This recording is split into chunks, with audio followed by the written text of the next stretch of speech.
ฝ่สารในปรมีธรรมพระเถระครูบาอาจารย์พระภิกษุสงฆ์สามเณรทุกตนทุกองค์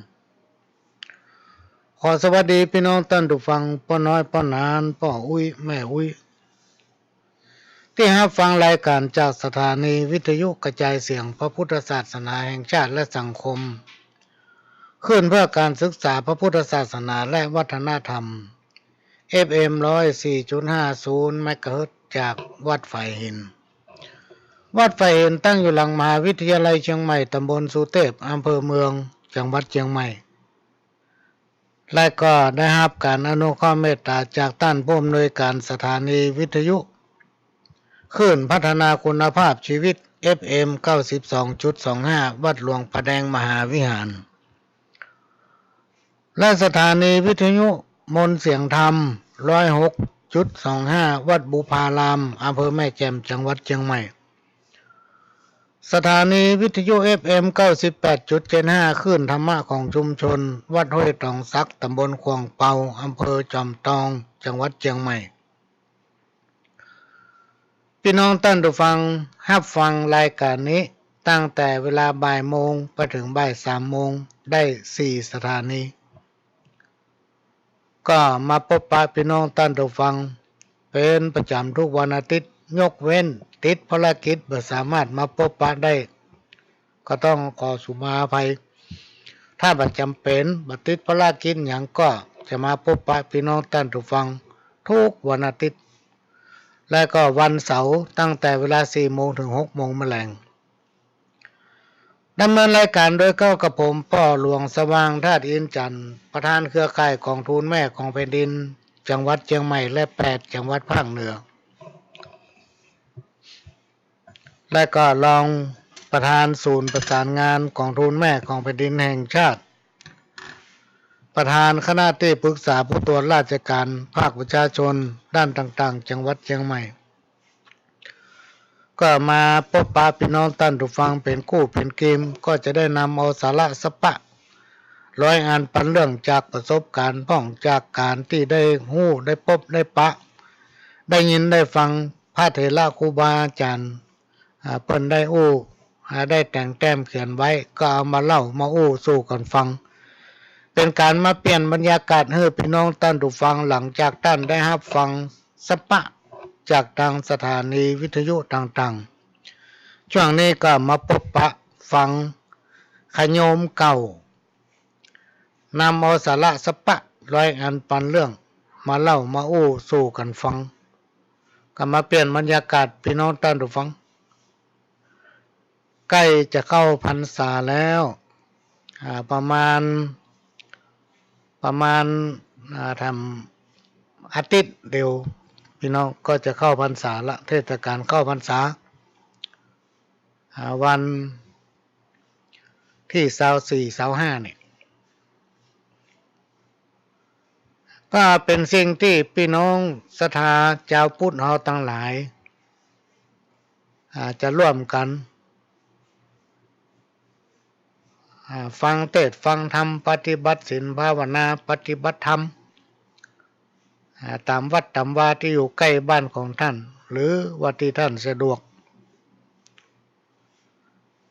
เป็นช่วงที่เราจะต้องรักษาศีล8รักษาศีล5ไปสมทานเอาเป็นช่วงที่เราจะต้องได้ไปฟังธรรมะอันเป็นคำสั่งสอนขององค์พระสัมมาสัมพุทธเจ้าเพื่อนำมาประดับสติปัญญาของแต่ละคน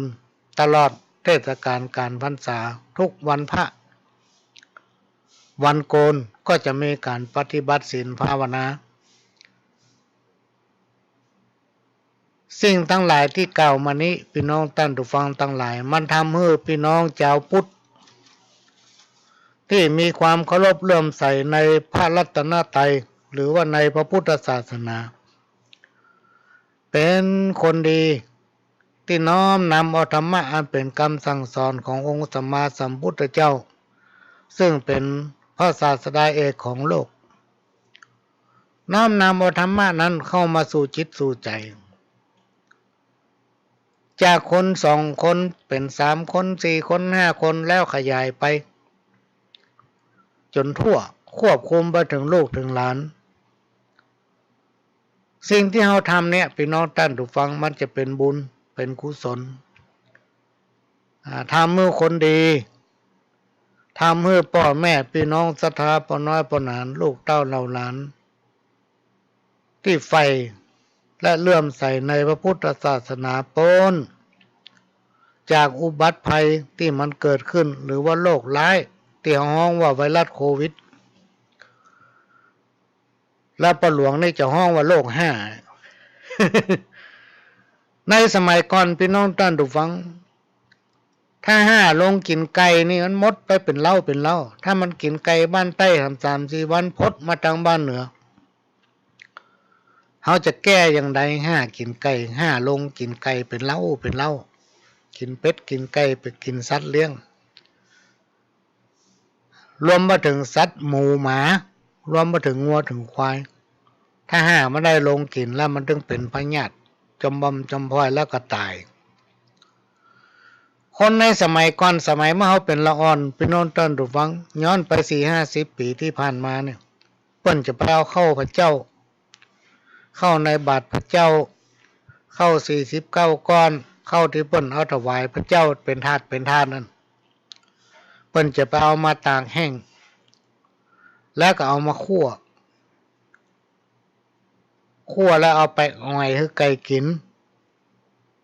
เอาไปผสมแกบผสมลำให้หมูกินเอาไปให้งัวให้ควายกินตลอดถึงคนเฮาเนี่ยพี่น้องท่านผู้ฟังเปิ้นจะเอาไปนึ่งไปอุ่นแล้วเอามาจีจนไหม้แล้วมาแช่น้ำกินพ้นจากโรคอุบัติภัยทั้งหลายที่มันเกิดขึ้นในโลกของเฮาแต่ไวรัสโควิดนี่มันแน่ใจเพราะมันเป็นมาใหม่เนาะที่จริงมันคือโรค5นั่นน่ะ แต่ในฐานะที่เฮาเป็นเจ้าพุทธพี่น้องท่านผู้ฟังเฮาเป็นผู้ที่มีบุญเป็นผู้ที่ได้บำเพ็ญตนกันลงไว้ซึ่งพระพุทธศาสนาเป็นผู้ที่มีจิตใจเป็นศีลเป็นธรรมย่อมพ้นจากภัยอย่างตั้งหลายเหล่านี้โดยอำนาจแห่งพระรัตนตรัยโดยอำนาจแห่งสิ่งศักดิ์สิทธิ์โดยเฉพาะเจ้าเหนือล้านนาเฮาเนี่ยเฮามีสิ่งศักดิ์สิทธิ์ที่สถิตอยู่ยังบ้านยังเมืองที่สถิตอยู่ยังวัดยังวาโดยเฉพาะเชียงใหม่เนี่ยพี่น้องท่านฟังบ่ต้องห่วงเพราะเฮามีสารูปก็คือรูปปั้นของครูบาเจ้าศรีวิชัยนักบุญแห่งล้านนา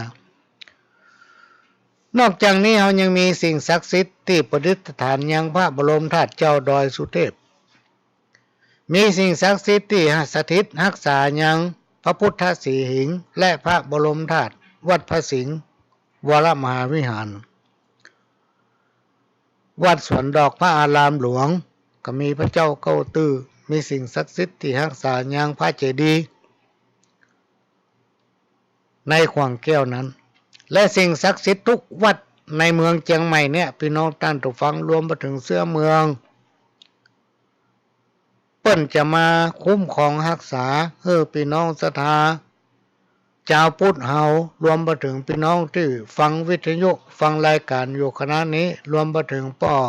น้อยพ่อหนานครูบาอาจารย์เจ้าจุตนจุองค์ที่ไหลวิทยุมาปะฟังผู้นานจมสักกรรมไอ้ลูก ก็จะพ้นจากไวรัสโควิดอย่างตั้งหลายเหล่านี้อันนี้ก็ไผกระตึงมาปรารถนาพี่น้องท่านฟังให้มันเกิดขึ้นตามที่ได้ติดตามข่าวมันเดือดร้อนกันสนั่นปนปี้โดยเฉพาะกรุงเทพมหานครมาเดี๋ยวนี้ปิดตายเลยนะปิดประตูเมืองกรุงเทพ บ่ฮือเข้าบ่ฮือออกจะหนีไปไหนถึงมาได้จะขี่รถไปหั่นไปนี่กุยไปต่างจังหวัดไปลี้ภัยสักกรรมก็บ่ได้ละเพราะเพิ่นมีด่านตรวจทุกที่เพิ่นบ่ฮือเข้ากรุงเทพแล้วก็บ่ฮือออกจากกรุงเทพแม้แต่เครื่องบินหลายบริษัทพี่น้องท่านผู้ฟังก็ปิดตัวไปเลยบ่ยอมขึ้นบินเพราะโรค5ไวรัสเนี่ย มันจะเป็นรอบอันยังกะมะหัวไม่มาจังในมะหัวพี่น้องท่านผู้ฟังมันเป็นโลกที่มาตามกาลสมัย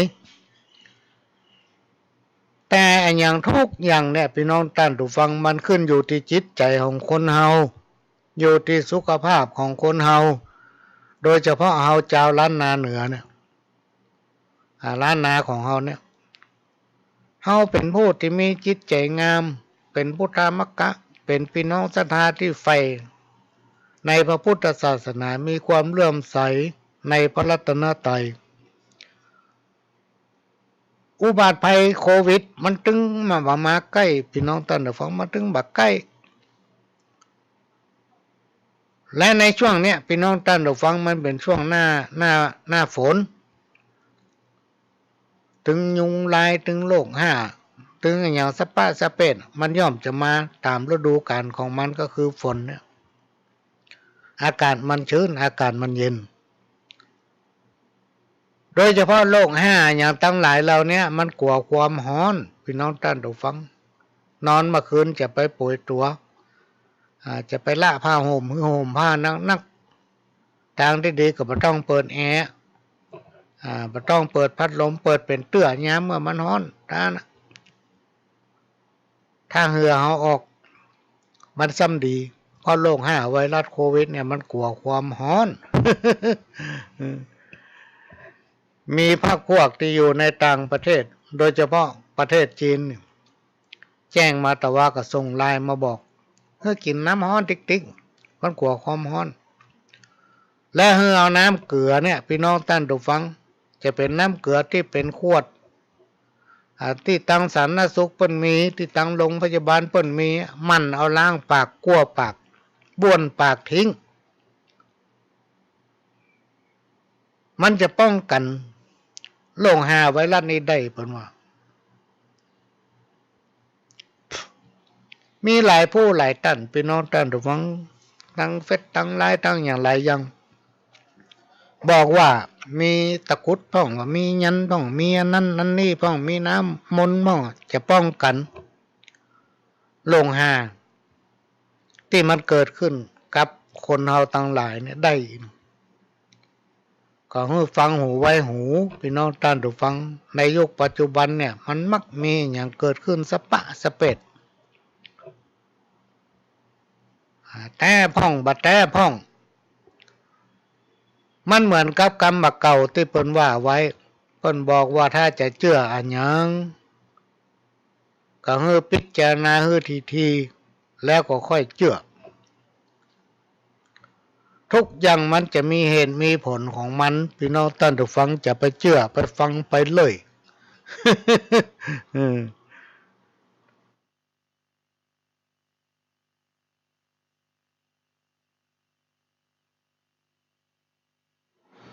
อย่างทุกอย่างมันจะมีผลมีเหตุแล้วก็มีผลเป็นของมันคนเฮาเกิดมา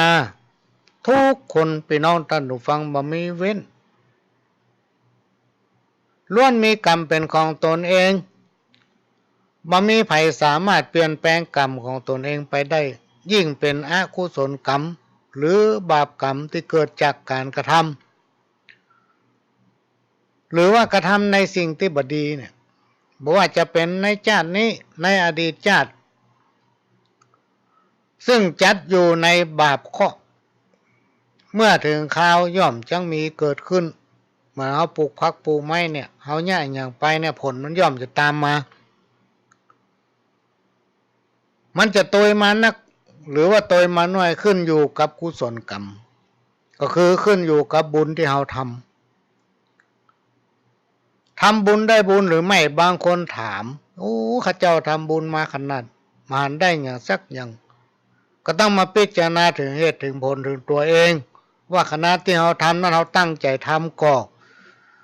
เราทำด้วยความจริงใจความเลื่อมใสศรัทธาของเราหรือว่าทำพร้อมกับเปิ้นเจ้าบ้าน อันนี้ก็น่าคิดถ้าเราทำพร้อมกับเปิ้นเจ้าบ้านโดยบ่มีความตั้งใจบ่มีศรัทธาความเลื่อมใส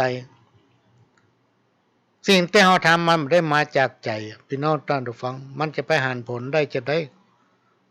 ย่อมเป็นไปบ่ได้ บุญ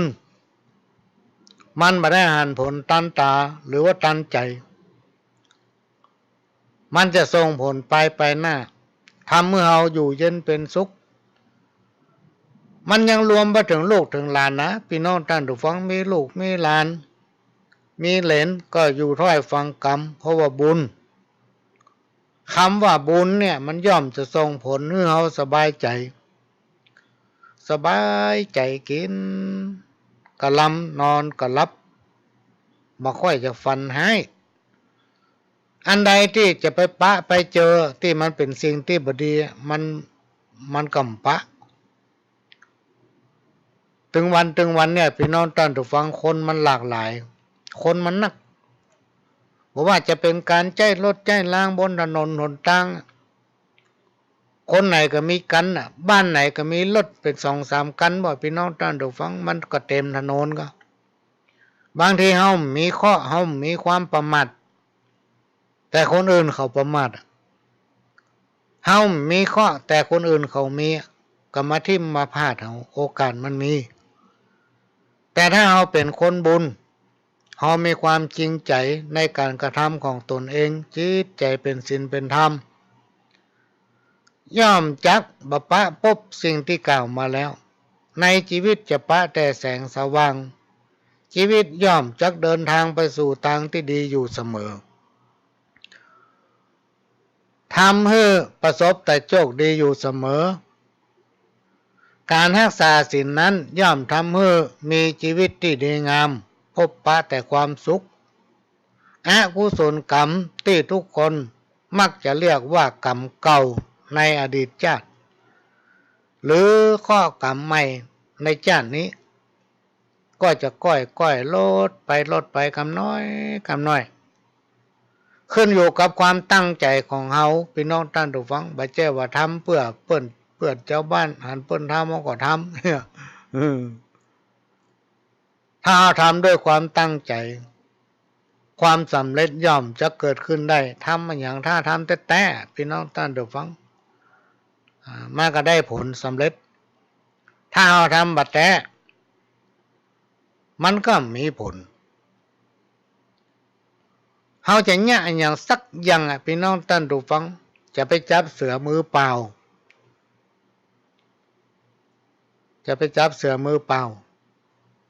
ก็ทำแต่ลงแรงแต่ลงทุนแต่เหมือนกับหลายๆท่านพี่น้องท่านผู้ฟังสมัยก่อนเนี่ยเมื่อ30-40 ปีที่ผ่านมาเนี่ยช่วงเทศกาลเข้าพรรษานี้เพิ่นจะฟังธรรมที่บ้านมายุคสมัยปัจจุบันไม่เป็นสมัยเทคโนโลยีมันตันสมัยบ่ต้องกำสวยดอกไปวัดบ่ต้องกำสวยดอกไปบูชาธรรมนั่งอยู่หัวคันไดบ้านโทรศัพท์ไปทุปี้อาจารย์หลวงพ่อตุลุง ท่านพระครูว่างก็ครับมาค่ำวันดาเนี่ยอีแม่เคยฟังธรรมบ้านสักผูกไว้ตาน่ะกระเดียวครูบาอาจารย์เปิ้นมาเองพอถึงเวลาสมัยก่อนนี่พี่น้องท่านผู้ฟังเปิ้นจะมีสวยดอก2 สวยหนึ่งไปนิมนต์ทุเจ้าไปนิมนต์ครูบาอาจารย์สังฆะนิมนต์หลวงพ่อตุลุงนิมนต์พระนิมนต์เณรขอนิมนต์ไปเทศไปทานธรรมที่บ้านไปรับสังฆทานที่บ้านเอาล่าทำสวยหนึ่งเนี่ยเพิ่งเอาสตางค์ใส่ประมาณ5 บาท10 บาทสมัยก่อนน่ะสตางค์5 บาท10 บาทสมัยก่อน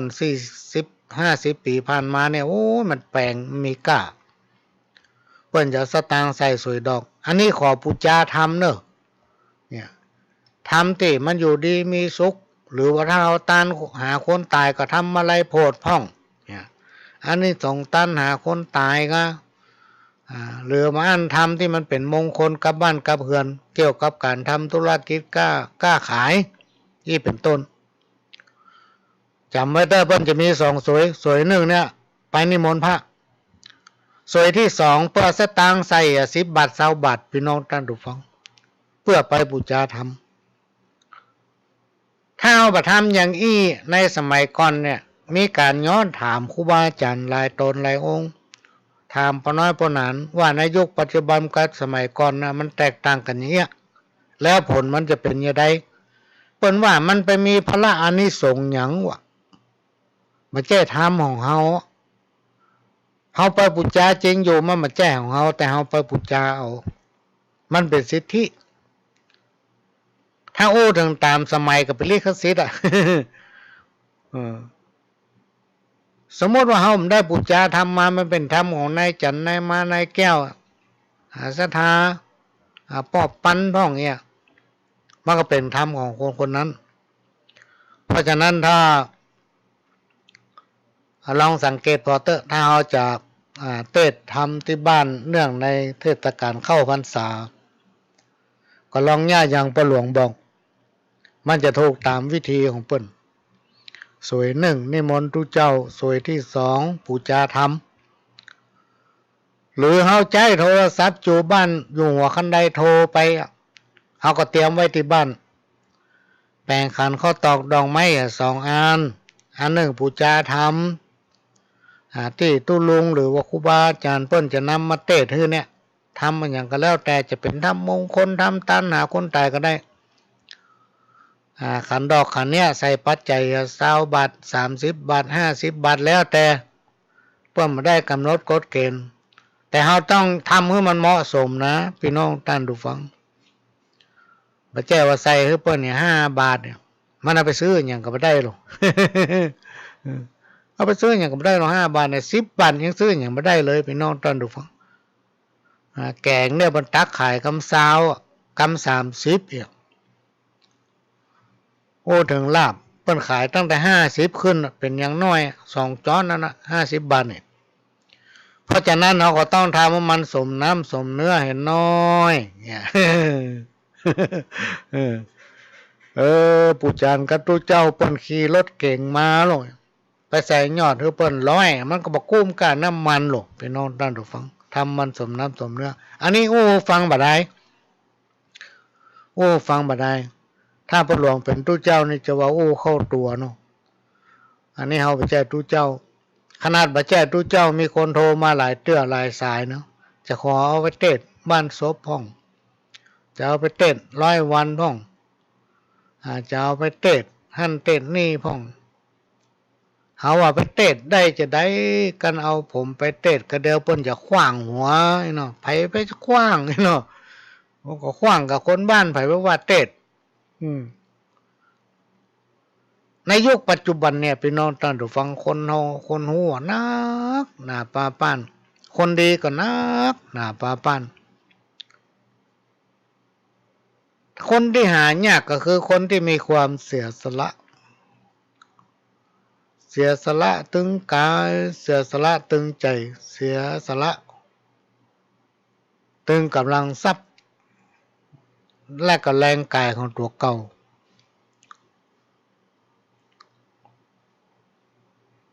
อันนี้ก็เป็นเรื่องที่นำมาเล่ามาสู่กันฟังพี่น้องท่านผู้ฟังเนื่องจากว่ามันจะใกล้เข้าพรรษาละเป็นสิ่งที่เฮาชาวพุทธทั้งหลายอย่างวันเข้าพรรษาเนี่ยก็ไปตานขันเข้ากันในยุคปัจจุบันยังแคว้นน้อยเพิ่นเอารวมกันสมัยตะก่อนพระหลวงเป็นเน้นตาน50 คนขันเข้า10 ขันคนเดียวตานขันเข้า10 ขันเฮาปั่นป้อนกำขันนะ สมัยก่อน ต่อมาครูบาอาจารย์เพิ่นว่าล่ำเหลือตายแล้วเฮาบ่ได้กินข้าวงายแล้ววันนี้ขอรวมกันเถอะแล้วเขียนชื่อมาเนี่ย10 ขันรวมกันเตื้อเดียวรวดปั่นป้อนเตื้อเดียวนะ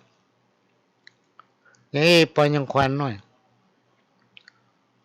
เพราะฉะนั้นพี่น้องท่านผู้ฟังใกล้วันเข้าพรรษาแล้วไหนๆก็ถึงวัดวาแล้วก็วันเข้าพรรษาก็จะมีการทำบุญตักบาตรทุกวัดจะมีก็น้อยมีนักก็อยู่ที่วัดต่างๆที่เพิ่นจะมีกฎระเบียบมีการเฝ้าระวัง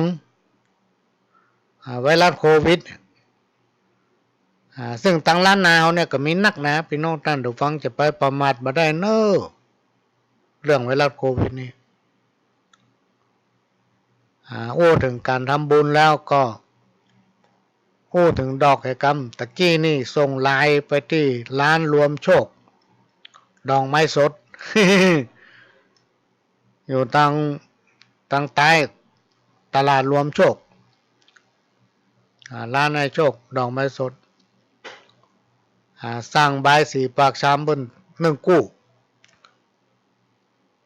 แล้วก็ลวดขอดอกดาวเหลืองเปิ้นสักสาวดอกจะมากี้เอากีบมันนี่เนาะ ใกล้จะเข้าพรรษาจะมาโรยบอกทอในเจ้าที่กรรมเพื่อจะได้มีโจกกับเปิ้นพ่อง สั่งไปตะกี้นี่กันออกรายการแล้วก็ได้จะไปเอาภัยจะไปวัดไปวาต้องการดอกสปะจะแปลงใบสีจะแปลงขันบงมือไปที่ร้านรวมโชคดอกไม้สดเนอะนี่ก็มาโอ้ฟังพี่น้องท่านผู้ฟังที่เอามาโอ้นี่ไปแจ้งอย่างเพราะว่าลืมตะคืนลืมสั่งเปิ้นก็มาโอ้เฮียประเดี๋ยวนี้แล้วก็เดินออกรายการแล้วจะไปเมื่อข้อกรรมมาถึงตนเฮาอย่างเงี้ยอย่างใดเอาเมื่อข้อกรรมมาถึงตนเฮาอย่างเงี้ยอย่างใดพี่น้องท่านผู้ฟังหลายผู้หลายท่านมีความเชื่อห้องก็มาขอแปลงเตียนในคำเตอะขอปูจาเตียนลดข้อห้องก็ไปขอเปิ้นขอครูบาอาจารย์เปิ้นมัดมือแล้วก็พรมน้ำมนต์ฮื้อห้องก็ไปหาป้ออาจารย์ขอทรงข้อฮื้อเตอะหรือว่าไปไล่นิ้วตีนนิ้วมือ มันมีโน่พี่น้องท่านผู้ฟังตามหาเปิ้นโอ้ปีนี้อายุเฮาไปโจรเสือโลยโจรงัวพ่องนี่เป็นต้นจะต้องได้ส่งแทนแล้วนี่ส่งแทนส่งโจรนี่เนาะมีสปะบางผู้บางท่านก็เอาง่ายๆขอเตียนเอามาบูชาเตียนบางผู้บางท่านก็ไปมั่นมือขอพรมน้ำมนต์ตามความเชื่อของไผของมันด้วยเหตุนี้พี่น้องท่านผู้ฟังสิ่งทั้งหลายที่กล่าวมานี้มันเป็นวัฒนธรรมเป็นประเพณีเป็นหีบเป็นห้อยแม้นว่าตามกฎหมายของฝ่ายพระสงฆ์องค์เจ้าเนี่ยเพิ่นจะห้ามเบือพระพรมน้ำมนต์เบือพระปลุกเสกเบือพระมัดมือซึ่งมันเป็นขวัญกำลังใจพี่น้องท่านผู้ฟังของพี่น้องศรัทธาจะเปิ้งกะเตะวันเกิดกับไปต้านกันเข้าขอทุกเจ้ามัดมือพรมน้ำมนต์น้อยมันพอใจแล้วอันเนี้ยมันคู่กันพี่น้องท่านผู้ฟังแม้ว่าจะมีกฎหมายของมหาเถรสมาคมบัญญัติไว้มันก็จำเป็นนะแย่หลีกเลี่ยงกันมาได้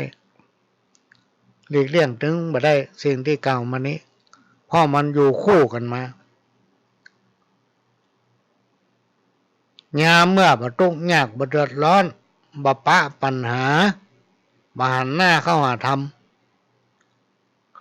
รวมมาถึงการตายพี่น้องท่านผู้ฟังบางผู้บางท่านอยู่ดีสบายบ่สนใจวัดใจว่าเฮาตึงมายุ่งอย่างกับเขาโลเฮาตึงมายุ่งได้ยินกะบอกว่าวัดเหนือวัดใต้เขาเนี่ยหยังหมดเนี่ยแล้วมาอ้างว่าบ่สนใจแล้วไปวัดไปว่าเพิ่นมีการมีงานก็บ่เข้าโอ้พอจะตายมากำขันไปสู่มาแก้วทั้งสามมันเก่า นี่เป็นต้นวัดเป็นทางผ่านของจิตวิญญาณพี่น้องท่านผู้ฟังวัดเป็นทางผ่านของจิตวิญญาณอย่างวันเข้าพรรษาเนี่ยวันดาเนี่ยเมื่อมาแล้ว40-50 ปีที่ผ่านมาเนี่ยวันดาเนี่ยถ้าเขาเป็นขโยมก็ดีเป็นพระน้อยก็ดีเขาจะกลัวถึงขนาดกลัวถึงวันดาถ้าศีลใหญ่ศีลหลวงยังศีลเข้าพรรษานี่คนตะกอนเพิ่นมีความเชื่อว่ายมบาบาลจะปล่อยผีปล่อยเป็ดมาเชาะ หาของกินของทานมาหาลูกหาหลานห้องว่าเป็นวันพบญาติวันเตอะ ยกเว้นว่าจิตวิญญาณที่มันมีโทษหนักพี่น้องท่านผู้ฟังประสามารถที่มาได้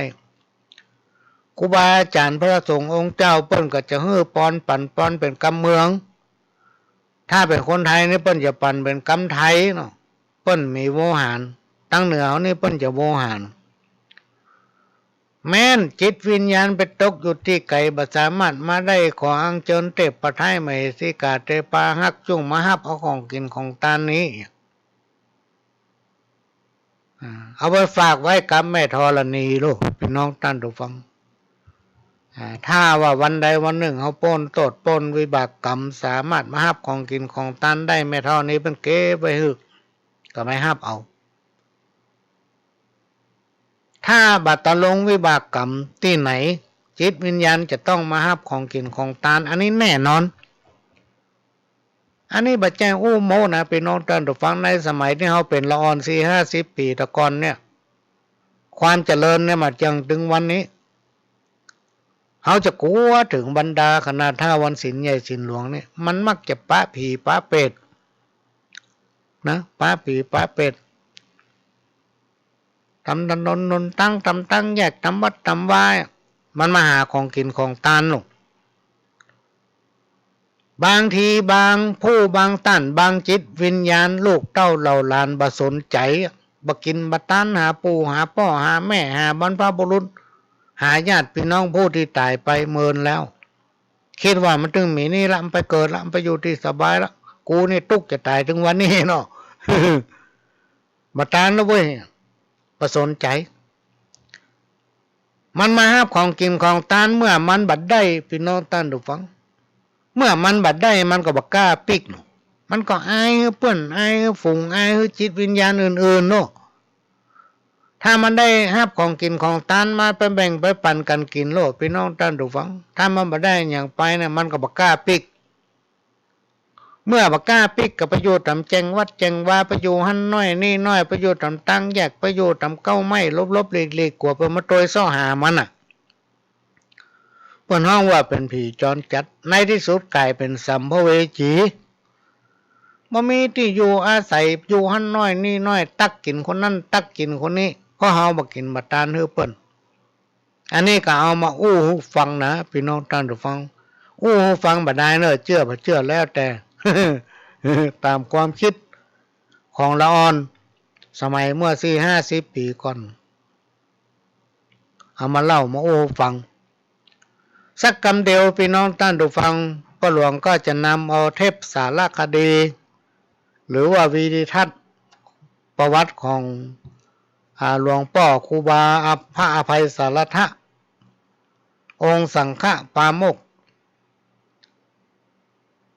หรือที่เป็นห้องว่าสังฆราชาองค์แรกแห่งล้านนาวัดฝ่ายหินเปิ้นอยู่วัดฝ่ายหินปัจจุบันนี้สถูปอัฐิของเปิ้นก็ยังอยู่ที่วัดฝ่ายหินก็ได้จะเอามาเปิดให้ฟังเนอะพี่น้องท่านผู้ฟังเพราะว่ามีคนขอฟังแต่ว่าก็เปิดซอให้ฟังละวันนี้เปิดละซอ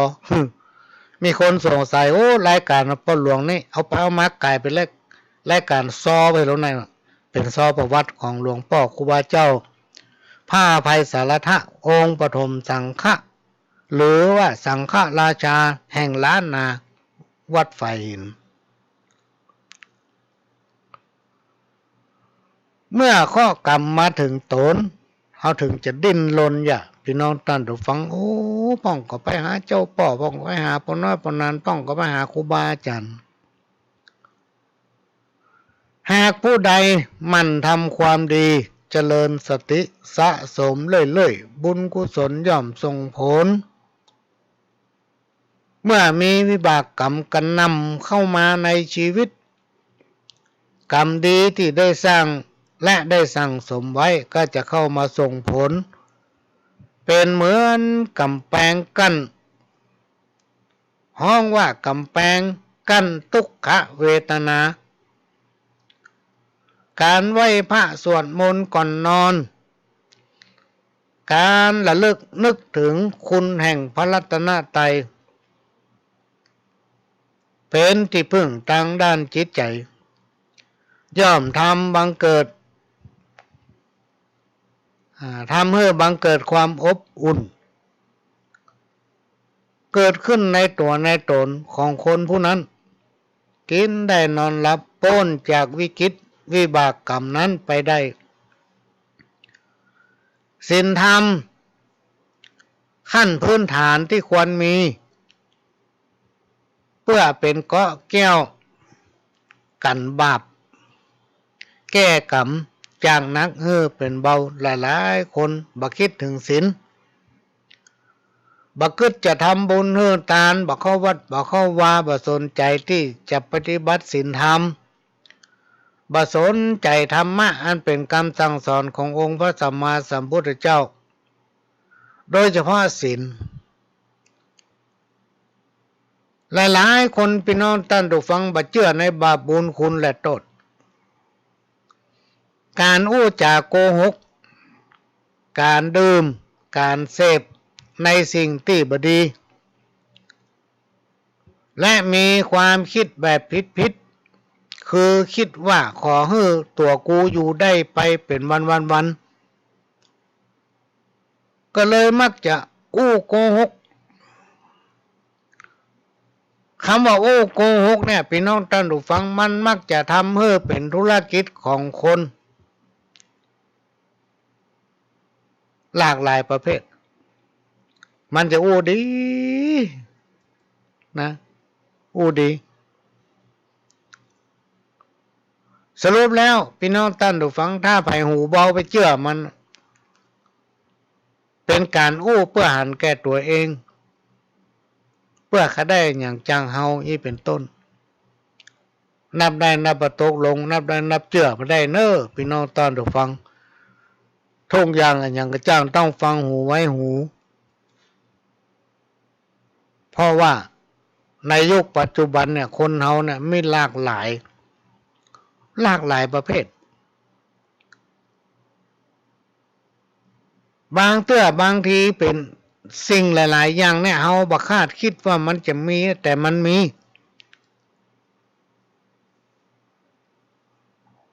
เพราะฉะนั้นต้องเชื่อเหลือตัวเองเชื่อถือตัวเก่ายึดมั่นในตนเองต้องพึ่งตนเองเป็นประการแรกอัตตาหิอัตโนนาโถตนแลเป็นที่พึ่งของตนขนาดตัวเก่ายังพึ่งตัวเก่าบ่ได้เลยไปพึ่งไผแถมพี่น้องท่านผู้ฟัง อันนี้ก็นำมาฝากเนอะในวันนี้ก่อนที่จะนำเอาอย่างมาอู้ต่อไปเนี่ยก็จะขอเชิญพี่น้องท่านผู้ฟังได้ฟังประวัติของหลวงพ่อครูบาโสภาหรือพระอภัยสารทะสังฆปโมกข์หรือว่าองค์สังฆราชาองค์แรกแห่งล้านนาเมืองเหนือเฮาซึ่งท่านอยู่ที่วัดฝ่ายหินและอาทิของหลวงพ่อเปิ้นก็อยู่ที่วัดฝ่ายหินก็ขอเชิญท่านฟังก็จะใช้เวลาในการฟังสารคดีนี้ประมาณสักน่าจะ15 นาทีนะหลวงพ่อท่านผู้อำนวยการสถานีวิทยุเคยแจ้งให้ผู้หลวงฟังว่าเปิ้นได้งบประมาณจากการบริจาคของพี่น้องศรัทธาเนี่ยหรือว่าเงินจากในกำหัวประมาณใช้ในกิจกรรมเนี่ยประมาณ 10,000 บาทวะพี่น้องท่านผู้ฟังที่แรกผู้หลวงก็คิดว่าทำสารคดีนี่มันต้องใช้เงินเป็นแสนเนาะนี่มันเหมือนมาไล่เนาะคนที่ทำนี่ก็เก่งขนาดน่าจะเป็นพันนิสิตหรือว่าอย่างเนี้ยพี่น้องท่านผู้ฟังก็ฟังเพราะมันเป็นสิ่งที่เราทั้งหลายจะต้องน้อมรำลึกถึงบารมีความดีงามที่ท่านเป็นผู้ที่บุกเบิกทำให้พุทธศาสนาเรารุ่งเรืองในเวลานั้นจบจนปัจจุบันนี่สืบทอดกันมาเป็นทอด นะเหมือนครูบาเจ้าศรีวิชัยเนี่ยพี่น้องท่านผู้ฟังที่เป็นปั้นรูปไว้ที่ถนนก่อนจะถึงวัดศรีโสดาเนี่ยไผจะขึ้นดอยสุเทพจะต้องผ่านอนุสาวรีย์ครูบาเจ้าศรีวิชัยพร้อมกับนักบุญทำลายตนลายองค์ที่เป็นปั้นสร้างอนุสาวรีย์ไว้ท่านมันมีสิ่งศักดิ์สิทธิ์ที่รักษาอยู่นะพี่น้องท่านผู้ฟังถ้าเมื่อคนทั้งหลายที่ไปมาเชียงใหม่จะต้องไปไหว้พระบรมรูปอนุสาวรีย์ของครูบาเจ้านักบุญล้านนาที่เปิ้นสร้างถนนขึ้นดอยสุเทพเริ่มแรงแดงทีก็เริ่มทีก็มีคนไปสร้างไปก่อเขาจัดนักแต่เกิดบ่ลุกพอหลวงพ่อครูบาเปิ้นไปตกปากรับคำว่าเขาจะแปลงถนนขึ้นดอยสุเทพคนจากสารทิศต่างๆปะปั่นกันมาพี่น้องท่านผู้ฟังพ่องก็ปกข้าวสารมาพ่องก็เอาข้าวเจ้ามาเอาผ้าเอาครัวมานอนห้างนอนแฮมแปลงถนนขึ้นดอยสุเทพหลวงพ่อครูบาเปิ้นก็มาเสี่ยงสตังค์สักบาทเปิ้นปั้นอนุสาวรีย์ไว้มีคนมาไหว้จนมีมูลนิธิครูบาเจ้าศรีวิชัยมีเงินเป็นเท่าใดเท่าดีมันได้ช่วยเหลือคนยากจนอนาถาฮื้อทุนการศึกษาเป็นจำนวนนักหนาปามปั้นเพราะฉะนั้นบารมีของคนเราเนี่ยพี่น้องท่านผู้ฟังบารมีในการบำเพ็ญปั้มเพ็ญคุณงามความดีเนี่ยมันหาทำมาได้ง่ายๆมันยากก็ลองไปย้อนไปดูประวัติของเปิ้นกลัวมันจะมาเป็นกำแพง7 ชั้นกลัวมันจะไม่มาเป็นบารมี9 ชั้นเนี่ยโอ้บำเพ็ญไม่ใช่ง่ายๆเป็นมโหกี่ปีจริงจะสำเร็จอันนี้ก็เป็นเรื่องที่นำมาฝากพี่น้องท่านผู้ฟังว่าเขาจะเชื่ออย่างก็สมควรที่เชื่อในสิ่งที่ควรเชื่อจะต้องดูที่การปฏิบัตินะจะต้องดูที่การปฏิบัติของคนครูบาอาจารย์ของพ่อหลวงนี่เปิ้นจะเป็นกรรมสุดเปิ้นบอกว่าตลาดใดถ้ามันยังเตียวดินอย่างเฮาเนี่ยมึงบ่ถ้าไปเชื่อไผหรอกกันจะเชื่อไผนะฟังเหตุฟังผลถ้าคนนั้นมันเหาะเหินเดินอากาศมาหาเฮาอันนั้นควรเคารพนับถืออันนี้ก็เป็นสิ่งที่นำมาฟังจากประสบการณ์พี่น้องท่านฟังขอเชิญรับฟังประวัติของหลวงพ่อครูบาโสภาพระอภัยสารทะองค์สังฆปาโมกข์หรือสังฆราชาองค์แรกแห่งล้านนาวัดฝ่ายหินเชิญรับฟังครับ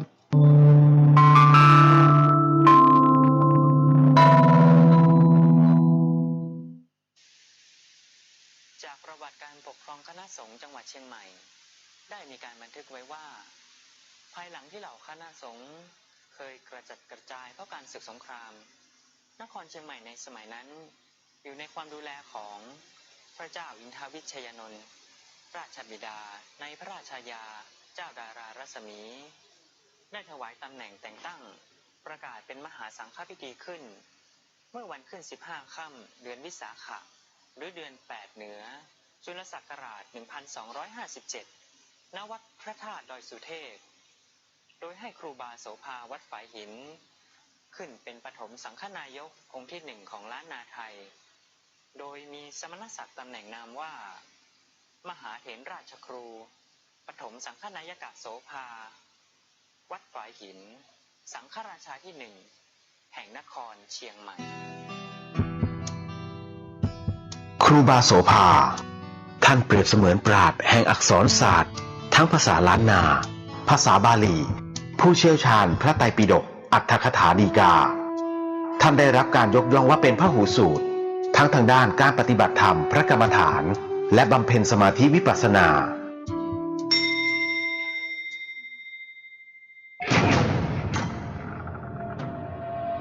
หลังวัดฝายหินห่างออกไปราว200 เมตรเงื่อมผาแห่งนี้คือสถานที่ที่ท่านใช้เป็นที่ปลีกวิเวกบำเพ็ญวิปัสสนาอยู่เสมอ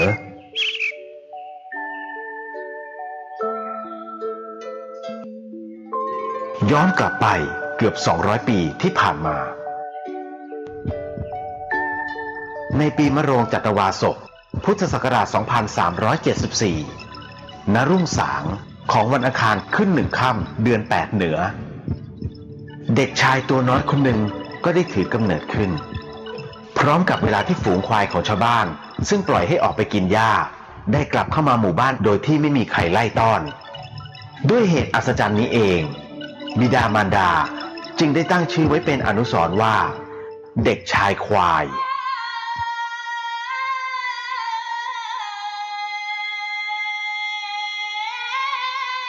การเวลาล่วงผ่าน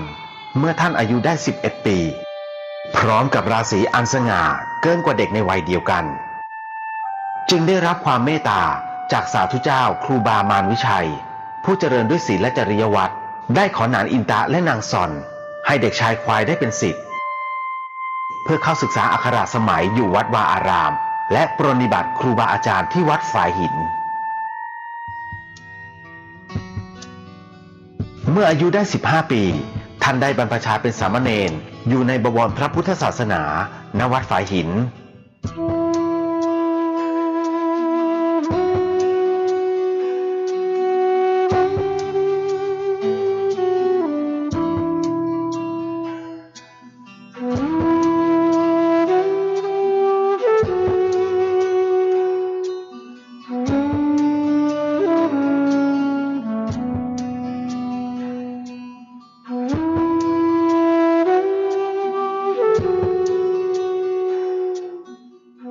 วันเวลาได้ล่วงเข้าสู่ครั้งเมื่อสามเณรควายได้เจริญภาวนาและศึกษาธรรมะมาจนถึงอายุ22 ปี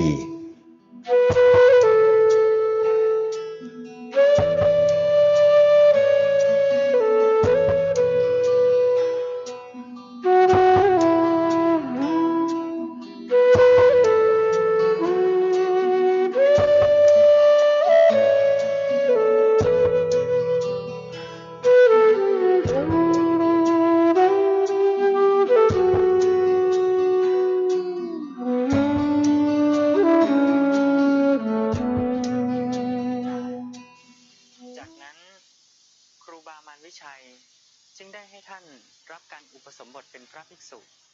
โดยมีพระมหาสวามีสิริวังโสวัดป่าแดงเป็นพระอุปชามีฉายาทางพระศาสนาว่าโสภาภิกขุหรือโสภณภิกขุแต่หลังจากที่ท่านได้ปฏิบัติข้อวัดอย่างเคร่งครัดเป็นเวลา1 ปีสาธุเจ้าครูบามารวิชัยผู้เป็นอาจารย์จึงได้มรณภาพลงในปีพุทธศักราช 2398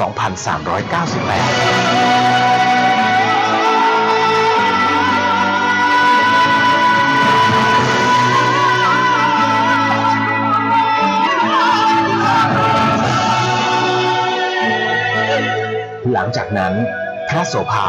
จึงเข้ารับหน้าที่เป็นเจ้าอาวาสวัดฝายหินเป็นต้นมา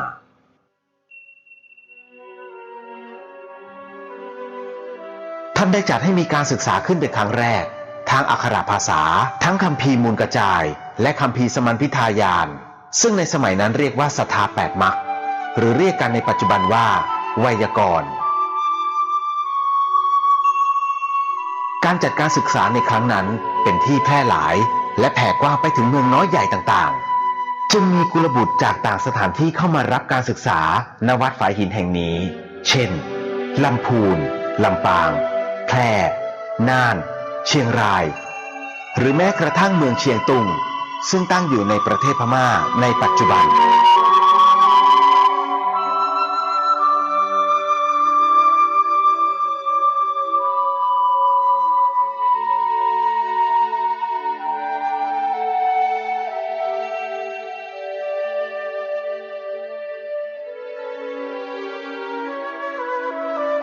ด้วยการที่วัดฝายหินเคยเป็นที่ศึกษาเล่าเรียนทั้งทางอักขระภาษาและคัมภีร์ต่างๆมาตั้งแต่อดีตจนถึงปัจจุบัน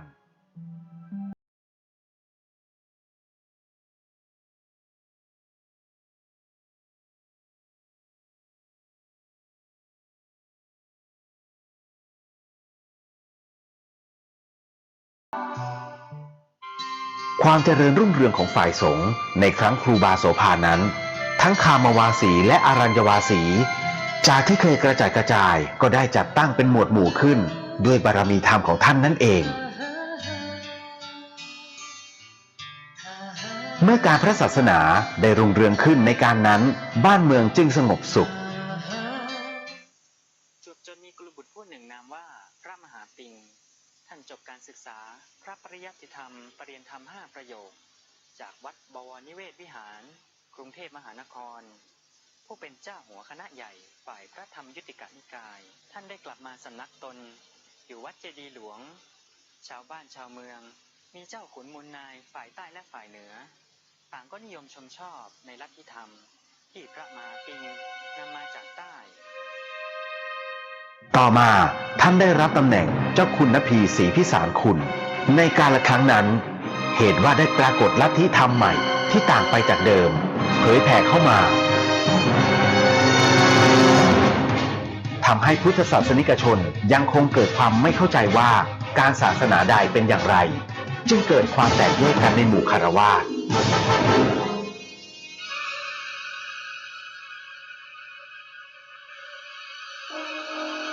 ครั้นเมื่อความถึงเจ้านายฝ่ายใต้ซึ่งตรงกับรัชสมัยของพระบาทสมเด็จพระจุลจอมเกล้าเจ้าอยู่หัวรัชกาลที่5พระองค์ทรงอาราธนานิมนต์ครูบาโสภาวัดฝายหินซึ่งในขณะนั้นได้ดำรงตำแหน่งสังฆราชาองค์ที่1เข้ามาประชุมเรื่องการสงฆ์ณตำหนักวัดเบญจมาบพิตรในปีพุทธศักราช 2449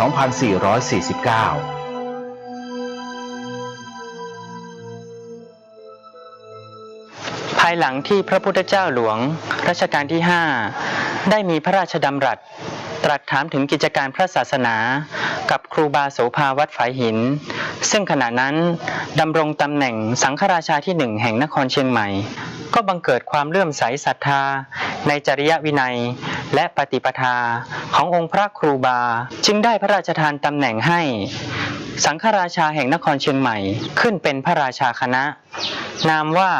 พระอภัยสารทสังฆปาโมกข์ในปีนั้นเอง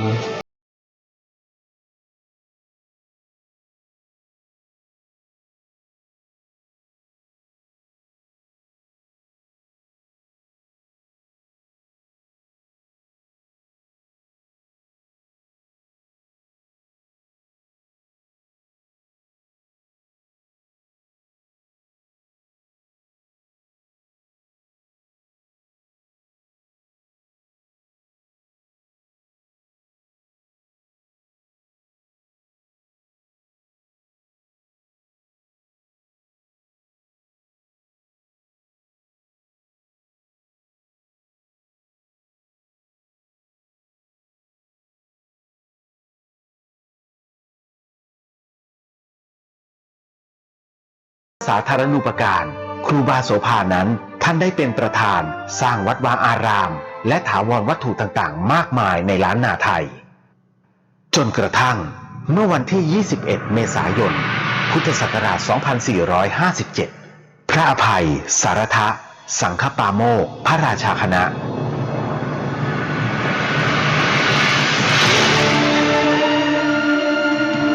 ท่านได้มรณภาพลงด้วยโรคชรา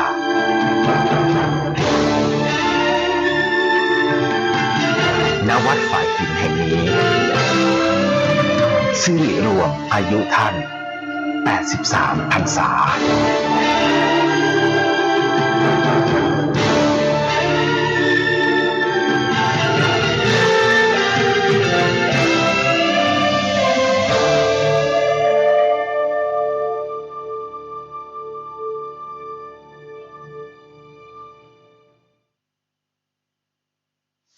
ปัจจุบันยังคงเหลืออนุสรณ์สถานให้ศิษยานุศิษย์ทั้งหลายได้กราบไหว้บูชาระลึกถึงคุณงามความดีในปฏิปทาอันควรค่าแก่การสักการะยิ่ง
ก็ผ่านไปพี่น้องท่านผู้ฟัง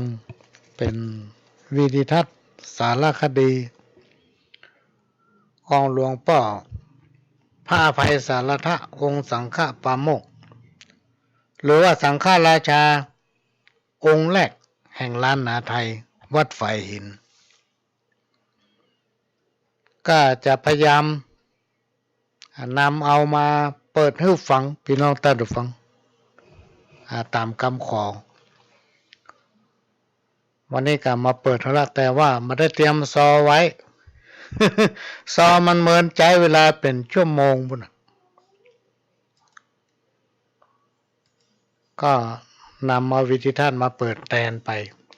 ขณะนี้พี่น้องท่านผู้ฟังก็กำลังรับฟังรายการสารสปะจากสถานีวิทยุกระจายเสียงพระพุทธศาสนาแห่งชาติและสังคมขึ้นเพื่อการศึกษาพระพุทธศาสนาและวัฒนธรรม FM 104.50 เมกะเฮิรตซ์วัดไฟหินวัดไฟหินตั้งอยู่ตำบลสุเทพอำเภอเมืองจังหวัดเชียงใหม่หลังมช.พี่น้องท่านผู้ฟังและก็ได้รับการอนุเคราะห์เมตตาจากท่านผู้อำนวยการสถานีวิทยุพัฒนาคุณภาพชีวิต 92.25 วัดหลวงประแดงมหาวิหารและก็สถานีวิทยุ FM 98.75 คลื่นธรรมะของชุมชนวัดห้วยตองซักตำบลขวงเปาอำเภอจอมทองจังหวัดเชียงใหม่สถานีวิทยุมนต์เสียงธรรม 106.25 วัดบุพารามอำเภอแม่แจ่มจังหวัดเชียงใหม่พี่น้องท่านผู้ฟังสามารถรับฟังรายการนี้บอกว่าจะฟังสดๆหรือว่าฟังทางเฟซทางไลน์หรือว่าฟังรายการย้อนหลังได้ตลอดฟังได้ทั่วประเทศแล้วก็ฟังรายการย้อนหลังได้ตลอดเวลาก็เป็นรายการที่ดำเนินรายการโดยขโยมเก่าพี่น้องท่านผู้ฟังพระหลวงสว่างธาตุอินทร์จันทร์ประธานเครือข่ายกองทุนแม่ของแผ่นดินจังหวัดเชียงใหม่และ8จังหวัดภาคเหนือรองประธานศูนย์ประสานงานกองทุนแม่ของแผ่นดินแห่งชาติประธานคณะที่ปรึกษาผู้ตรวจราชการภาคประชาชนด้านต่างๆจังหวัดเชียงใหม่ก็มาพบปะพี่น้องท่านผู้ฟังเป็นประจำทุกวันอาทิตย์ตั้งแต่เวลาบ่ายโมงถึงบ่าย3 โมงทางสถานีวิทยุแห่งนี้มาเป็นกู้เป็นเกมมาเปลี่ยนบรรยากาศให้พี่น้องท่านผู้ฟังที่ฟังสารสปะจากทางสถานีต่างๆช่วงนี้ก็มาเปลี่ยนบรรยากาศฟังขโยมเก่าเหมือนครูบาอาจารย์เทระไหลมาหาฟังบรรณานจมสักกรรมไม่หรอก บาปบุญคุณและโทษมันมีจริงพี่น้องท่านผู้ฟังครูบาอาจารย์เพิ่นกล่าวไว้ว่ามันเป็นเหมือนเงาติดตามตัวคนเฮาทุกคนมีถึงบ่พ้นสักคนบาปบุญคุณและโทษนั้นมันเป็นเงาติดตามตัวของคนเฮาทุกคนคนใดโกงเปิ้นกรรมเดียวเปิ้นก็จะต้องมาโกงนี่มันเป็นสัจธรรมพี่น้องท่านผู้ฟังคนไหนชอบล่อลวงเปิ้นกรรมเดียวเปิ้นก็จะมาล่อลวงมันอันนี้คือสัจธรรมและบ่มีสิ่งใดในโลกที่จะอยู่คงที่นะครูบาอาจารย์ท่านได้กล่าวไว้ว่าผู้ที่มีความกตัญญูมีความขยันหมั่นเพียรย่อมประสบความเจริญในชีวิตอย่างแน่นอนคนใดไถหลังคน ก็คือว่าชอบคมคู่และกินหัวเปิ้นโดยมันมีเหตุมีผลอันควรบาปกรรมอันนั้นจะมาตันตัวเก่าพี่น้องท่านผู้ฟังรวมไปถึงลูกถึงหลานจะมีอาชีพเหมือนนกเหมือนหนูแจ้งมาก็ไปค่ำมาก็มาได้กินพ่องไม่ได้กินพ่องก็คือพอกินพ่องบ่พอกินพ่องพ่อเป็นคนที่ไถนาบนหลังคนชอบเอารัดเอาเปรียบข่มขู่เพิ่นโดยมันไม่เหตุมันมีผลอย่างตั้งหลายที่กล่าวมาเนี่ยพี่น้องท่านผู้ฟังมันเป็นบาปเป็นกรรม ทุกอย่างมันจะมีเหตุและผลตามที่กล่าวมาแล้วมันจะมีเหตุมีผลเป็นของมันเพราะฉะนั้นเอาไปดูถูกไปย่ำกันเพราะแต่ละคนอายุบ่ถึง100แต่ละคนจะต้องมีพื้นฐานความจำเป็นบัทัดเทียมกันนะเล่าไผว่าน้ำกินล้ำเป็นผีกาญะวาทีเป็นผีบ้าใบยิ่งกินกันตึงวันกินไปใจเป็นขี้เปียไปก่อนนักกินแล้วตับแข็งอ่อนแหงลมจักตายนักต่อนักลงแดงเว้นได้เว้นไซมีใจเข้มแข็งกาญะมีแหงเมียแปลงก็สู้ เล่าเนี่ยพี่น้องท่านผู้ฟังถ้ากินนักแล้วมันบ่ดีมันทำมือเป็นประสาทกินนักเข้ามันทำมือเป็นเปิดเป็นเหลืองกินนักเข้ามันทำมือผอมทำมือหมดแหงทำมือหมดสภาพของความเป็นคนร่างกายกระสูบซีบผอมไปกินข้าวเป็นบ้าเป็นห้องว่าเป็นผีบ้าใบถ้าเขากินทั้งวันนะก็เดี๋ยวเป็นขี้เปียมละเนี่ยไปโรงพยาบาลหมอก็ว่าเป็นโรคตับแข็งเนี่ย ระวังไว้เด้อพี่น้องท่านผู้ฟังความทุกข์สภาวะทุกข์ทั้งหลายเนี่ยพี่น้องท่านผู้ฟังมันทำเมื่อคนเฮามีความคิดได้ความคิดเมื่อมีความคิดถ้ามีความคิดแป๊บหนึ่งมันก็จะเกิดความฉลาดจากประสบการณ์ของความทุกข์นั้นความฉลาดนั้นมันทำให้คนเรามีความสุข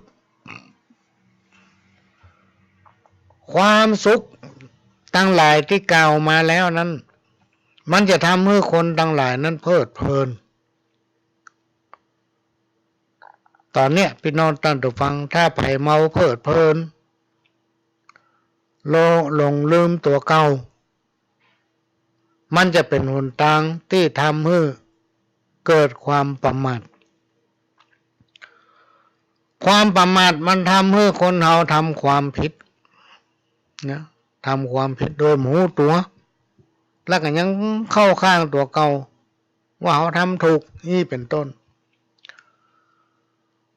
ความผิดมันทำให้คนเราเป็นทุกข์สิ่งทั้งหลายเราเนี่ยมันจะเวียนไปเวียนมากับชีวิตของคนพี่น้องท่านผู้ฟังคนที่มีใจหนักแน่นมีสติปัญญาจึงจะพ้นภัยผู้ที่มีจิตเมตตาจะพบแต่ความสุขความเจริญแต่ต้องอยู่ในขอบเขตเนอะพี่น้องท่านผู้ฟังให้อยู่ในขอบเขตของความมีเมตตาถ้าเมตตาเกินไปก็บ่ดี บ่เมตตาเห็นเลยมันก็บ่ดี คนทุกข์คนจนคนมั่งคนมีคนดีคนให้ก็จะต้องตายหมดไหม้เป็นดินแม้แต่ตุพระเถระครูบาอาจารย์ท่านผู้ทรงศีลยังม้อยจีวินนอนตายคว่ำหน้าบัดถ้าหวังเอาอันยังป่าอุ้ยแม่ป้าแม่นแผ่นพระสุธายังมั้งบะเห็นบะผาก้อนเต้าหัวจ้างยังหูแต่งม้างเป็นหอยหิหาไปเตอะบ่ต้องไปขอยเงินกล่องเต้าดอยเอาไปบ่ได้อันเนี้ยเป็นคำคมที่มีคติเตือนใจพี่น้องท่านผู้ฟัง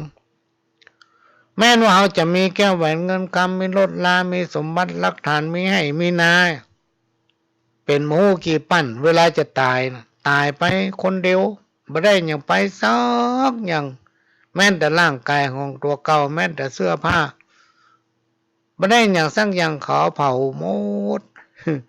ในที่สุดต้องคืนร่างให้กับดิน ต้องกลายเป็นขี้เถ้ากลายเป็นขี้ฝุ่นกลายเป็นขี้ดิน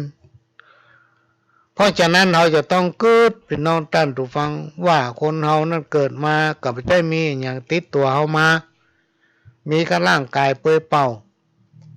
เมื่อเราตายไปเราก็ตายไปเปล่าๆเนี่ยไม่ได้อย่างไปตัวซักอย่างก็บอกควรยึดติดกันอย่างซักอย่างยิ่งในโลกมนุษย์ของเราตึงวันเนี่ยเปิ้นฮ้องว่าเป็นโรงละครแต่เป็นโรงละครแห่งชีวิตตึงวันเนี่ยเรายืนอยู่บนโรงละครแห่งชีวิตที่เป็นชีวิตจริงของตัวของเราเองซึ่งจิตวิญญาณของเรามาอาศัยอยู่ในร่างแถมประเมินบ่ถึง100 ปีเราก็จะต้องจากร่างเนี้ยไปพี่น้องท่านผู้ฟังเปิ้นถึงมีคำคมว่าทุกชีวิตเป็นอนิจจังย่อมจักมรณังเหมือนกันจุผู้บ่มีภายในจักไปต่อสู้กับยมบาลต้านเต้าเมื่อถึงเวลาบอกว่าแก่ข้าวหนุ่มเท่าหญิงใจห้อยพระเป็นปุกก็ยังจักตายบ่มีสักลายจักหลีกเว้นได้ต้องตายมากันกู้คนพี่น้องท่านผู้ฟังบอกว่าจะอยู่ในสถานะใดก็แล้วแต่ตายหมดบ่เหลือสักคนมันจะแตกต่างกันก็คือไผจะตายก่อนตายลูนอันน่ะธรรมะอันเป็นหลักธรรมหรือว่าคำสั่งสอนขององค์พระสัมมาสัมพุทธเจ้าสอนให้คนมนุษย์เฮารู้จักประพฤติปฏิบัติตนในทางที่ดีในชีวิตประจำวันเพราะว่าชีวิตของคนเฮาทุกวันนี้พี่น้องท่านผู้ฟังจะต้องหนีบ่พ้นเรื่องความสุขเรื่องความทุกข์เรื่องโชคดีเรื่องโชคร้ายรวมไปถึงปัญหา108คนเฮาทุกคนจะต้องปะกับเรื่องทั้งหลายที่กล่าวมานี้ความทุกข์ความสุขเรื่องโชคดีโชคร้ายรวมไปถึงปัญหา108ปันประการนี่บ่พ้นสักคนแม้แต่คนที่อู้นี่ก็ยังปะปัญหาเลย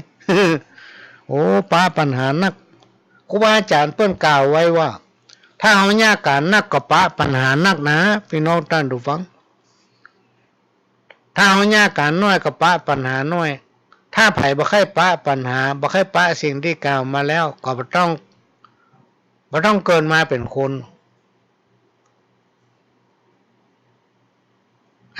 มันจะได้เป็นอันกับคนตายอะกันมันต้องมีปัญหาสักอย่างมันตายไปแล้วเนี่ยมันได้ทำอย่างโลกหลักของคำสอนในทางพุทธศาสนาท่านกล่าวไว้ว่าต้องรู้จักตนเองคนเฮาทุกคนจะต้องรู้จักเตรียมใจไว้ให้พร้อมหรือว่าตั้งสติของตนเองไว้ให้ดีทุกเมื่อผู้ใดมีสติมั่นคงบ่หวั่นไหวย่อมจักพ้นจากภัยทั้งหลายทั้งมวลอันนี้ครูบาอาจารย์เพิ่นกล่าวไว้พี่น้องท่านผู้ฟังพระหลวงกล่าวมาฟัง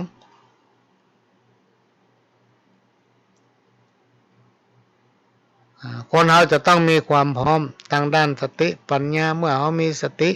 อันยังมันจะเกิดขึ้นเขาก็บ่ฮ้อนอกตกใจ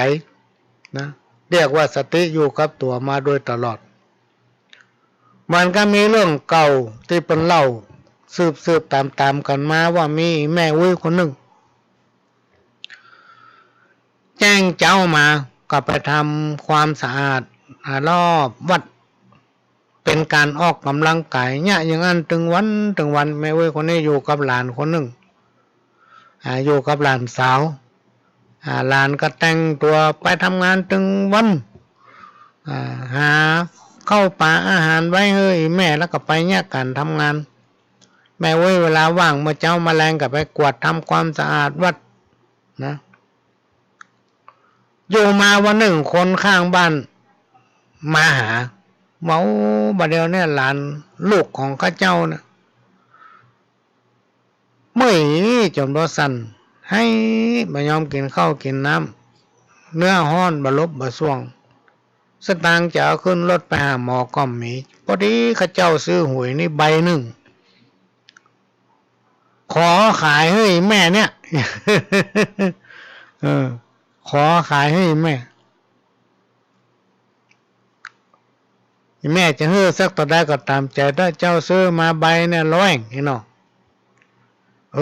หน้าบุญน่ะพอดีน้อยก็เอาสตางค์ไว้เฮ้ยแม่ไว้น่ะ100เนี่ยเอาไปเถอะเอาลูกไปหาหมอเนาะก็ซื้อแตนเอาหวยคอยน้องนั่นเนี่ยพอวันหวยออกพี่น้องท่านผู้ฟังพอวันหวยออกหวยใบนั้นเอาฝากไว้ที่หลานเนาะตังแต่เฮ้ยแม่ซื้อหวยด้วยน้อยนั่นมันจะไปหาหมอลูกไปหาหมอมันมีสตางค์ขึ้นรถไปเอาหวยมาขายให้เอาหวยไว้ที่ลูกกันเอาหวยไว้ที่หลานพอวันหวยออกไปน้องท่านผู้ฟังต้นรางวัลที่1ถูกรางวัลที่1เต็มเลยอ่ะ หลานสาวเขาแม่เว้ยหมูอย่างเงี้ยใดจะไปบอกเฮ้ยแม่ตรงก็กลัวแม่เป็นลมหรือมันก็ดีใจจนช็อกตายอ่ะ เนี่ยใดนี้มาคิดใจได้ว่าโอ้หลวงพ่อตู้ลุงเนี่ยอีแม่เว้ยเปิ้นเขาล้มนับถือเปิ้นไปเพียววัดเพียววาทำความสะอาดมาเจ้ามาแรงตึงวันก็มาเข้าบ้านเตอกับแวะวัดก่อนพร้อมกับเอาสลากกินแบ่งกับใบเลี้ยงน่ะไปบอกให้หลวงพ่อตู้ลุงว่าตู้ลุงเจ้าบัดเดี๋ยวเนี่ยอีแม่เว้ยเปิ้นซื้อหวยไว้ใบหนึ่งแล้วมันถูกรางวัลที่1พอเนี้ยเนี่ยเอาเปียกหลวงพ่อเปิ้นหลวงพ่อก็ว่าโอ้ดีไล่น้อยเฮ้ยเป็นบุญที่ถูกหวยรางวัลที่1หลายล้านนู่นนี่เจ้ากับโม้อย่างนี้นะได้จะไปบอกให้แม่โอ้ยก็กลัวเปิ้นช็อกว่ะกลัวเปิ้นกัดอกกลัวเปิ้นตื่นเต้นกลัวเปิ้นใจดีจนช็อกตายก็เลยแวะมาหาหลวงพ่อตู้ลุงเนี่ยขอหลวงพ่อตู้ลุงช่วยก้อยๆอู้เปิ้นมันผูกเมื่อเจ้าเปิ้นนึงมาทำความสะอาดวัดถึงวัน พอถึงวันพูกเมื่อเจ้าพี่น้องท่านผู้ฟังแม่เว้ยก็เนี่ยอย่างเก่านะแจ้งมาก็ต้องไปออกกำลังกายที่วัดวันนี้แจ้งมาก็แต่งหน้าแต่งตัวล้างหน้าล้างตาเสร็จเรียบร้อยก็เดินทางเข้าวัดกำสลาดให้กันเตียวแกว่งแขวนเข้าไปกวดตั้งแต่ประตูวัดเข้าไปถึงในวัดแต่มาใจว่าถึงวันตู้ลุงบัดใจลุกเลยนะแต่วันนี้เปิ้นอย่างมาลุกเจ้ายืนอยู่หน้าวิหารนั่นเลยบอกกองตู้ลุงสัตทหารแม่เว้ยมานี่ก่อนนี่ลงแม่เว้ยก็เตี้ยวเข้าไปก้มลงกราบพ่อและแม่ลงตีนขันไดวิหารวันนี้หลวงพ่อจะได้ว่าลุกเจ้ากูเตื้อยังมาลุกแล้วนะเดี๋ยวนี้มานี่เฮามีเรื่องจะอู้ให้แม่ฟังนี่หรอกคือตั้งสติให้ดีจะบ่ฮ้อนอกตกใจทำใจให้ดีนะแม่เนอะอู้มาเถอะหลวงพ่ออีแม่นี่เป็นหยังจิตใจสติสตังอยู่กับเนื้อกับตัวตลอดนักแน่นอยู่ตลอดเวลาหลวงพ่อตู้ลุงมีอย่างก็อู้เถอะอันที่ผ่านมานะแม่ได้ซื้อหวยใบแม่นกอแม่นละเจ้า แล้วมันออกตะวานี่นะมันถูกรางวัลที่1เลยแม่ก็ตั้งใจดีๆตั้งสติไว้ถูกรางวัลที่1เต็มเลยเนาะแม่เว้ยก็ก้มกราบสาธุถ้าว่ามันถูกรางวัลที่1อย่างหลวงพ่อตู้ลุงว่าแน่เนี่ยอีแม่ก็จะแบ่งให้ตู้ลุงเกิน1กิโลกราบลุงตีน เงยหน้าขึ้นมาพ่อหาตุลุงบัดยืนนั่นล่ะ ตุลุงก้นลงพุ่นเป็นลม ก้นลงพุ่นตุลุงเป็นลมจะได้เกิงหนึ่งของกินล้ำอยู่ที่คนมักของฮักอยู่ที่คนเปิงใจอาหารจะอร่อยอยู่ที่คนชอบแม่ยิงเป่าใจหนุ่มๆสาวๆจะฮักจะชอบกันอยู่ที่ความพึงพอใจของแต่ละคนความฮักเนี่ยพี่น้องท่านผู้ฟังมันบ่สามารถบังคับกันได้มันอยู่ที่ใจของใครของมันนี่เป็นกรรมโบราณบักเก่าที่เพิ่นว่าไว้มาก็ของกินเนี่ยบางทีเขาว่าอันนี้มันบ่ล้ำแต่คนนั้นมันชอบกินมันว่าล้ำเนี่ยล้ำอร่อยนี่เนาะ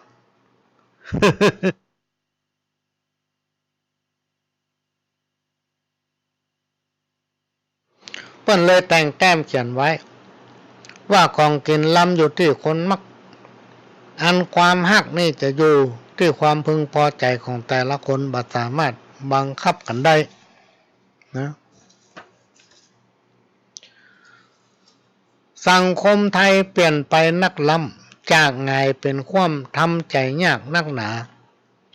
ทุกครอบครัวต่างก็มีปัญหาแทบจนปัญญาจะโดยตันเจ้าแต่ก่อนหนหลังฟังจากคนเฒ่าเล่าไว้เปิ้นเรื่องลูกหลานหลายเพื่อเอาไว้ใจฝากผีฝากไข้ที่หลุนพ่อแม่แก่ข้าวลูกเต้าอุดหนุนทดแทนบุญคุณผู้บังเกิดเก้าครอบครัวหนึ่งมีลูก8-9เปิ้นบ่เคยเอาขว้างละเลี้ยงใหญ่กู้คนอดทนมานะก้อยยะก้อยสร้างฝ่าฟันเข้าบทเข้าอดบ่ฮู้จักกันใหญ่ได้ถึงวันย้อนเข้ากับกุ้ยกินบะเสี่ยงผ้าแห้งตากหลังคาเอามาม่ามใส่ถ้วยป้อนลูกไปตัวยค่ำเจ้านมผงนมหมีบ่มีแต่เล้าเลี้ยงนมจากเต้ามารดาลูกก็อ้วนท้วนบ่มีปัญหาได้สักขวบกาก็ปิดนมได้ข้าวน้ำพริกเกลือตั้งเหนือตั้งใต้หาเลี้ยงกินได้อิ่มต้อง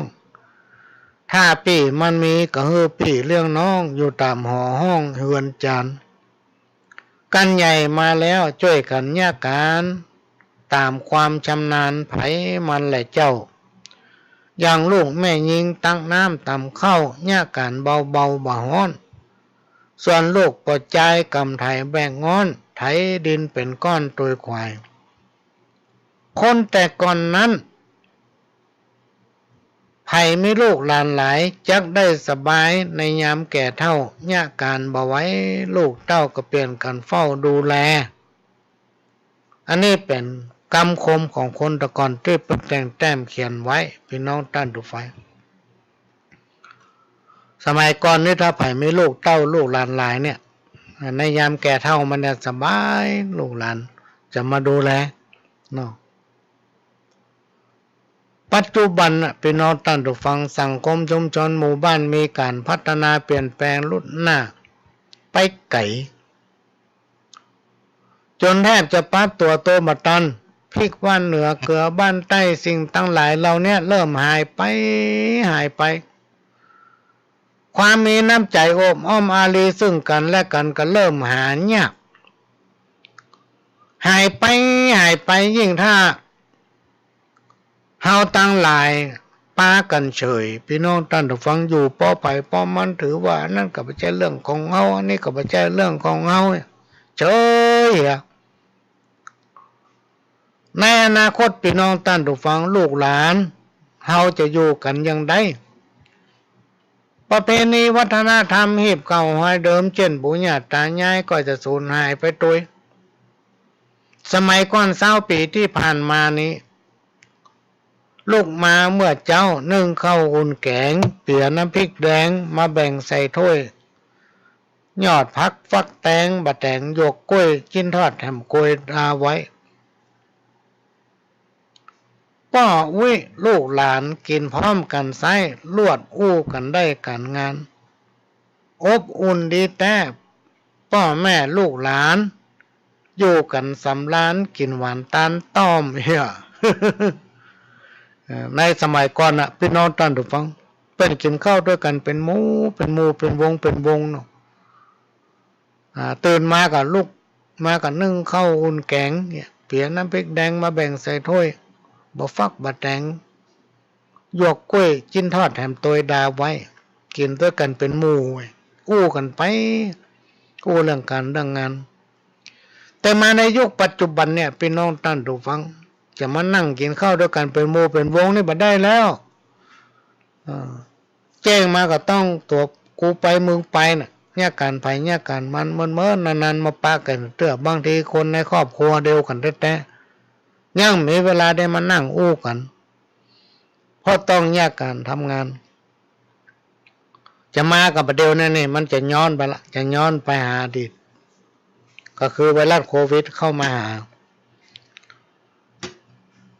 ต่างผู้บริหารบอกว่าจะเป็นจังหวัดบอกว่าจะเป็นประเทศบอกว่าจะเป็นอำเภอบอกว่าจะเป็นชุมชนหมู่บ้านเปิ้นก็มาเป็นห่วงก็มาประกาศขอร้องคืออยู่บ้านไผบ้านมันบ่ต้องไปไหนเน้อแต่ถ้าไผไม่ลูกหลานไปอยู่กรุงเทพกรุงนาก็ต้องเฮอปิ้งมาเตือก กรุงเทพนี่ปิดเลยนะพี่น้องท่านผู้ฟังล้อมหัวละ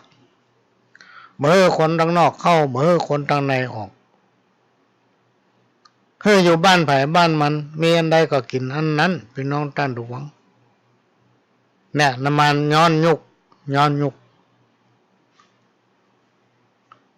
บางทีบางบ้านบางหลังแทบจะไม่ได้นึ่งข้าวเป่าไฟพี่น้องท่านผู้ฟังในยุคปัจจุบันเคยอู้ไปหลายเตื้อว่ามันเดือดร้อนถึงผีมนึ่งให้เข้าก้นเศร้าเตาไฟต้องหนีไปอยู่ตำกัดนัดกาดแรงเพราะบ้านบางหลังบ่มีมนึ่งให้เข้าเตาไฟผีบ้านผีเฮือนผีมนึ่งให้เข้าเปิ้นจะอยู่คุ้มครองคนในครอบครัวเรือนนั้นๆเพื่ออยู่เย็นเป็นสุขเพื่ออายุมันยืนยาวหิมากล้าขึ้นเปิ้นก็จะกินอ้อยเข้าอ้อยน้ำพี่น้องท่านผู้ฟังในยามที่เฮานึ่งเข้าเนี่ยกินเวลาลูกหลานเจ็บเป็นบ่ค่อยอยู่สบายบึดเป็นหนึ่ง3 วันดี4 วันให้พ่ออุ้ยแม่อุ้ยพ่อแม่จะแปลงกำเข้าหม้อหัวแม่มือไปวางบนก้อนเสาเตาไฟห้ามให้บอกผีปุญญาหม้อนึ่งก้อนเสาเตาไฟเฮ้ยประเดี๋ยวนี้อีแก้วอีน้อยบัดน้อยมันบ่ค่อยสบาย3 วันดี4 วันให้ขอพ่อควายมันกำเนิด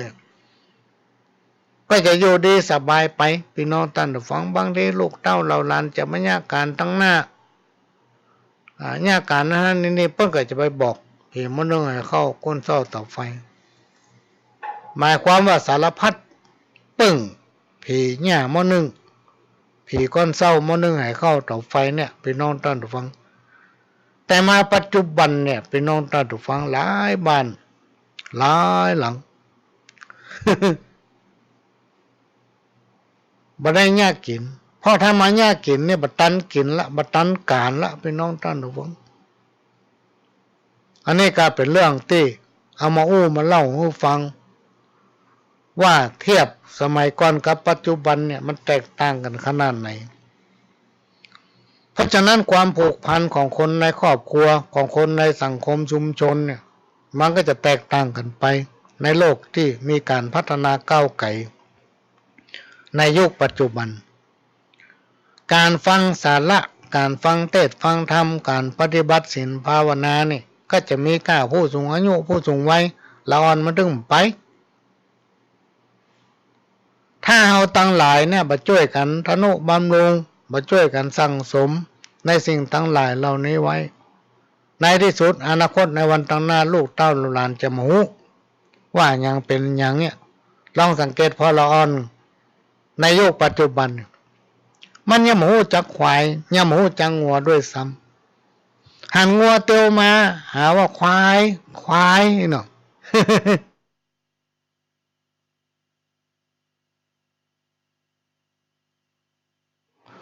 ท ร้อนมาเดียวหมูหรอกพี่น้องตอนดูฟังสมัยก่อนเนี่ยตีสี่ตีห้านี่เปิ้นไถนาดำกลางต้งหรอกว้าหัวควายไถนาหวานก้าไถนาปลูกข้าวดำนาแต่มาในยุคปัจจุบันนี่มีแล้วพี่น้องตอนฟังถ้าไปทำอย่างเก่าเนี่ยมันได้ตันกินแล้วใช้ควายเล็กหมดใช้รถไถหมดล่ำมีการหวานก้าลวดหวานเข้าไปเลยอีเป็นต้นทำนา3-4 เตื้อในปีหนึ่งอันนี้ก็เป็นเรื่องเตี้ยมาอู้หูฟังใกล้เข้าพรรษาละพี่น้องตันถูกฟังทำบุญกันเตอะมันบ่เสียหลายเป็นการน้ำกาไฟกาบำรุงสถานี แล้วเราจะได้สบายในวันตั้งหน้าสร้างสมบูรณ์กันไว้บ่ได้สูญหายตกปังไปลูนจักจุ่มเย็นสุขกายสุขใจบ่น้อยปัญญาเป็นวะหิหาบคัดสนหมดทุกกังวลกุศลเติมแท่งโบราณท่านได้กล่าวไว้อย่าทำใจฮ้อนจะฮ้อนใจภายหลังถ้าเฮาเป็นคนมักง่ายก็จะมีความวุ่นวายตามมาและถ้าเฮาเป็นคนหันแก่กินหันแก่ได้ก็จะถูกดูหมิ่นเหยียดหยามถ้าอู้ไปเลยเป็นคนที่อู้ไปเลยจำเม็ดมาได้ในที่สุดก็จะเสื่อมถวายความเคารพนับถือจากคนอื่นถ้าทำตัวสบายเมื่อหนุ่มก็จะหนีบ่พ้นในยามแก่จะต้องกุ้มอกกุ้มใจจักตั้งเหนือใส่ตั้งใต้จักตั้งใต้ใส่ตั้งเหนือเพราะว่ายามหนุ่มเขามักสบายบ่สั่งสมบ่เก็บออมไว้กินเมื่อเฒ่า แต่ในยุคปัจจุบันนี่บ่ค่อยมีปัญหาแล้วเพราะเป็นมีเบี้ยยังชีพผู้สูงวัยผู้สูงอายุถ้าผ่าน60ก็ได้เบี้ยยังชีพบ่ค่อยเป็นห่วงกังวลเท่าใดเปิ้นมีโครงการเลี้ยงคนเฒ่ายิ่งแก่นักเกินไปก็ได้นักไปเรื่อยๆเพราะฉะนั้นพี่น้องท่านผู้ฟังเขาจะต้องรู้จักตัวเก่าและก็จะต้องรู้จักรักษาเวลาคนที่มารักษาเวลาคือคนที่ฆ่าตัวเก่าบ่มีไอ้หยังเป็นของเฮาแม้นแต่ตัวของเฮาเองใจอารมณ์โกรธไผคนใดคนหนึ่งเหมือนกับจุดไฟเผาตัวเก่าการประพฤติปฏิบัติตนจะไปประพฤติปฏิบัติตนแข่งขันกับสังคมถ้าไผประพฤติปฏิบัติตนแข่งกับสังคมพี่น้องท่านผู้ฟังในที่สุดจะปะกับความล่มจมความล่มจมจะเต้ามาจะตามมาถ้าไผผู้ใดผู้หนึ่งทำงานหันแก่หน้าทำงานเอาหน้าเอาตาเรียกว่าพักชีรวยหน้าก็จะพบปะกับปัญหาเลยไปและถ้าไผคนใดทำตัวเป็นคนเห็นแก่ได้ในที่สุดคนทั้งหลายเปิ้นฮู้เปิ้นหันคนบ่เดียวมันหันตันกันหมดนะพี่น้องท่านผู้ฟังก็จะบ่ได้น้ำใจจากเปิ้นจากฝูงจากคนผู้อื่นเป็นผู้นำที่บ่มีความกล้าเฮาเป็นผู้นำเปิ้นเฮามีความกล้าจะทำมันยังก็กลัวจะทำมันยังก็บ่สำเร็จพี่น้องท่านผู้ฟังแต่ถ้าไผกล้าเกินไปก็มักจะประสบปัญหาความเดือดร้อนถ้าบ่น้อมนำเอาธรรมะพี่น้องท่านผู้ฟังอันเป็นคำสั่งสอนของพระสัมมาสัมพุทธเจ้าน่ะมาเข้าประดับสติปัญญาของตัวเก่าชีวิตก็จะหมดความหมายธรรมะอันเป็นคำสั่งสอนขององค์พระสัมมาสัมพุทธเจ้านั้นทั่วโลกเป็นยอมรับว่าทำเมื่อสังคมโลกนั้นอยู่เย็นเป็นสุขนะถ้าเมื่อเกิดความรักความสามัคคี ศาสนาพุทธของเรานั้นเปิ้นถือเป็นศาสนาเอกของโลกเป็นศาสนาประจำชาติ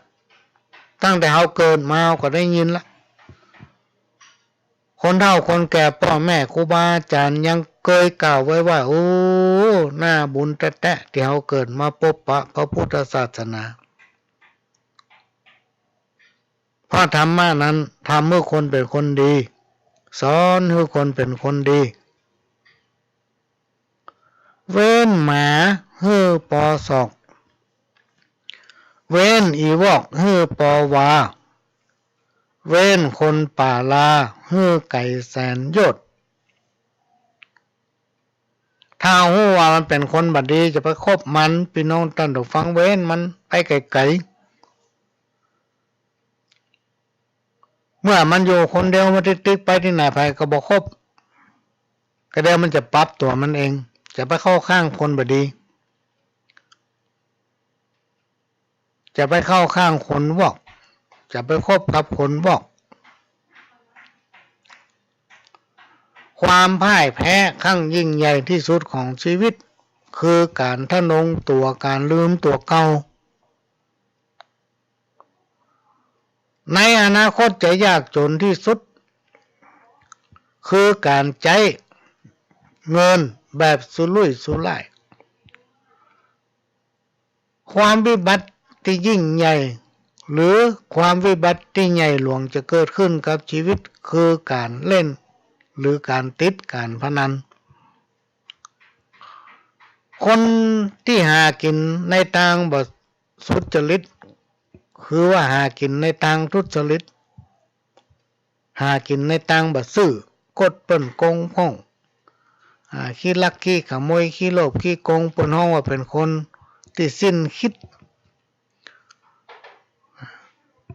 คนที่ปฏิบัติอย่างนี้ได้เนี่ยเป็นคนที่สิ้นคิดที่สุดของชีวิตคนที่น่าฮักที่สุดพี่น้องท่านผู้ฟังคือที่คนมีความอ่อนน้อมถ่อมตนมีความเก่งใจอกเก่งใจคนอื่นเคารพกฎระเบียบของสังคมชุมชนและก็คนที่น่ารังเกียจที่สุดก็คือคนที่ชอบว่าฮือเปิ้นคนอื่นหันเปิ้นตุ้ยก็หาว่ามันก็ตุ้ยกับมันกินง่าวเลย ไปปะเสือเปิ้นผอมก็เปิ้งมันผอมก็มันบ่ได้กินดีคนขี้ว่ามันถึงว่าพี่น้องท่านผู้ฟังมันถึงว่าฮือเปิ้นว่าสะปะพร้อมเป็นคนขี้ว่า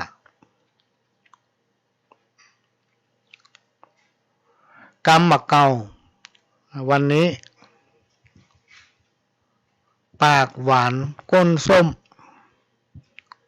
ตังในมันขมอย่างบะแขวงแสดงว่านักแก่พ้องลักษณะอย่างนี้มีตังใดพ้องคนประเภทนี้ชีวิตกับการพัฒนาตนเองเพื่อเป็นคนหรือว่าเป็นมนุษย์ที่สมบูรณ์ชีวิตกับการศึกษาเป็นของคู่กัน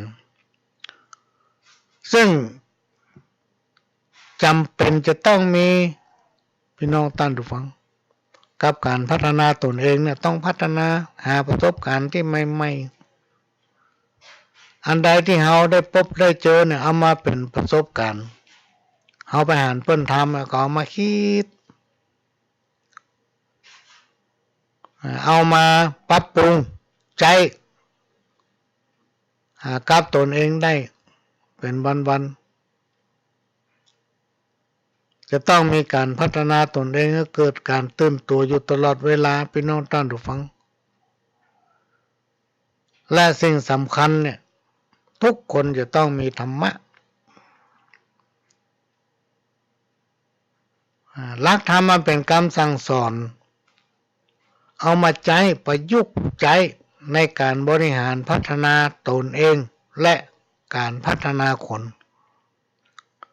เป็นการเพิ่มเร่งความเร็ว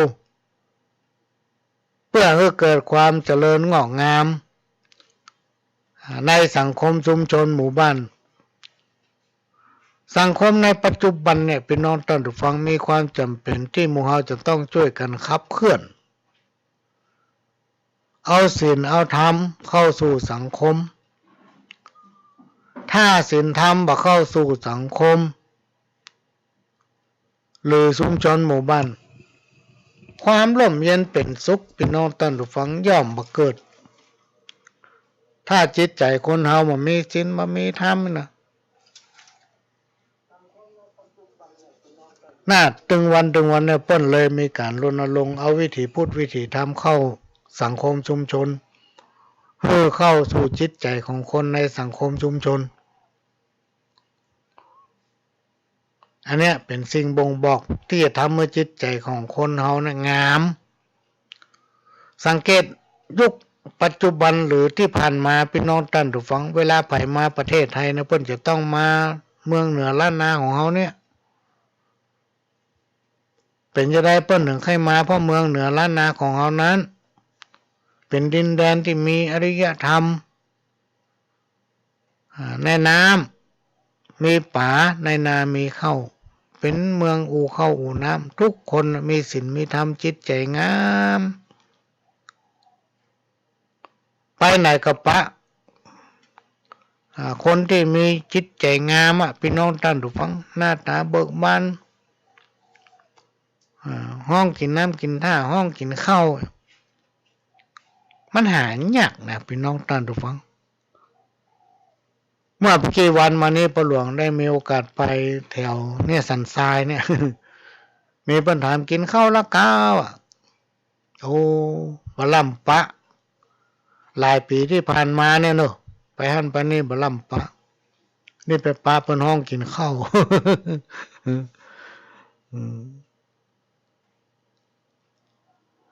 กรรมเก่างูเห่าจักเข็บสัตว์ตัวมีพิษยามเมื่อถูกต้องก็จักมีภัยคนชั่วร้ายมีสันดานฝังอยู่ในใจจังหุ่มมีภัยบดีอยู่ใกล้บดีอยู่ใกล้โบราณกล่าวว่าอย่าเลี้ยงงูพิษเพราะมันจะแหวงซกเหาได้ทุกเมื่อ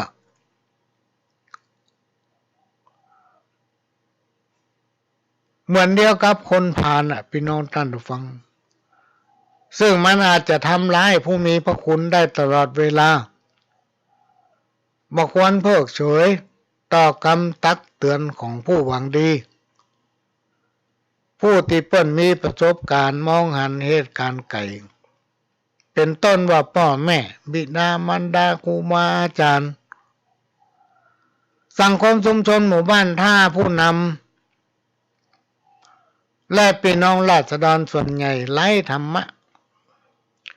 สังคมชุมชนหมู่บ้านนั้นย่อมจังมีแต่เรื่องวุ่นวายเดือดร้อนถ้าสังคมชุมชนหมู่บ้านมีผู้นำและพี่น้องราษฎรที่มีธรรมะสังคมชุมชนหมู่บ้านนั้นจะเกิดความสงบสุขร่มเย็นเป็นสุข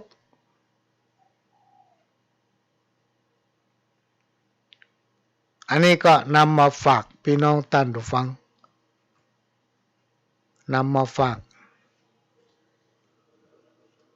ภายนอกทำตัวเป็นเศรษฐีมั่งมีทรัพย์สิน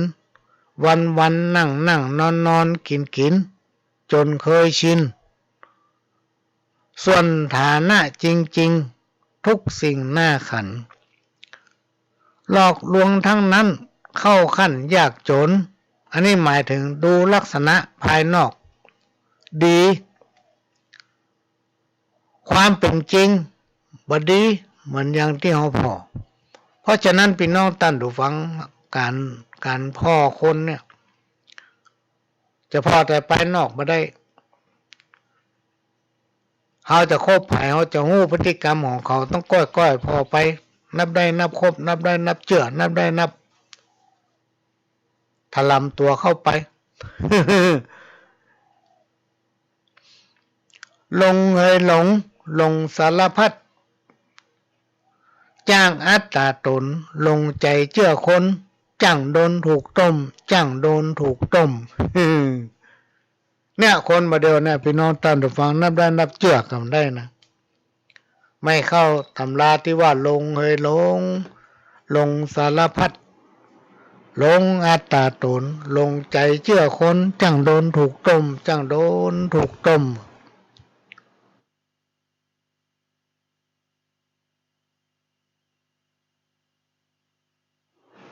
กรรมเก่าที่ครูบาอาจารย์หรือบรรพบุรุษพ่อแม่ปู่ย่าตายายเขาเปิ่นแต่งแต้มเขียนไว้เนี่ยพี่น้องท่านผู้ฟังมันแม้นว่ามันจะเป็นกรรมพังเพยแต่มันเป็นความจริงนะเป็นความจริงทุกประการลองมาคิดพอเถอะนะลงป่าลงตางยังปิกคืนได้พี่น้องท่านผู้ฟังแต่ถ้าไผไปลงอกลงใจปลาเฮือตัวตำใต้หลงใจนั้นมาคืนมาได้นะหลายคนลงใจไปหลงฮักเปิ้นพ่องลงใจไปเชื่อเปิ้นพ่องโดนปลอกปนต้มและฆ่าตัวตายนักนะพี่น้องท่านผู้ฟังลองติดตามข่าวเถอะเพราะฉะนั้นเราจะต้องยึดธรรมะไว้เป็นหลักขันติลดเลิกละความหลงประสงค์ไข้ได้สิ่งอันใดเป็นภัยเป็นพิษหันมาไฟแจ้งตั้งธรรมอันใดที่มันเป็นพิษพี่น้องท่านผู้ฟังคนเฮาท่านหลงอย่างไปเนี่ยยังหลงอกหลงใจนะลองไปหลงฮักไผสักคนเนี่ยเขาว่ามันยังควายหลุดนี่วะมันต้องโตหัวลมเป็นแถวกรรมพังเพยทำกรรมหนึ่งจับใส่บางคนนั้นรูปร่างบางงามต่ำจ้าแต่งมาจากปากก้าหลายอันแต่งตัวเลิศโลนใครฮือเปิ้นคนอื่นหันแต่จริงความหูของมันมีเต้าป่ายก้อยซ้ำก้าวเหลือตนแต่งเสริมเติมถ้อยเอาจนเลิศลอยเกินร้อยเรื่องของคนที่จะอู้อย่างใดก็ได้พี่น้องท่านผู้ฟังอู้อย่างใดก็ได้หมดครูบาอาจารย์ท่านถึงกล่าวว่าถ้าใครอู้จักไผเข้าหาคนนั้นถ้าเขาคบไผเขาจะอู้จักคนนั้นว่ามันเป็นคนอย่างใด อันนี้มีแต่เพราะนั้นนับเชื่อไปได้ต้องดูไปเมินอย่ามินดูแขวนความหูตัวนี้ว่ามีอยู่น้อยบางเบาแต่ว่าหูเล็กน้อยบัดเต้าเตรียมเขาแต่ว่าเฮาหูจริงแน่แจ้งหูอันใดหูไปจนแห้งจนชำนาญแน่ชัดย่อมจังหาเลี้ยงตนยามที่อัตคัดเป็นประโยชน์ได้ทีรุน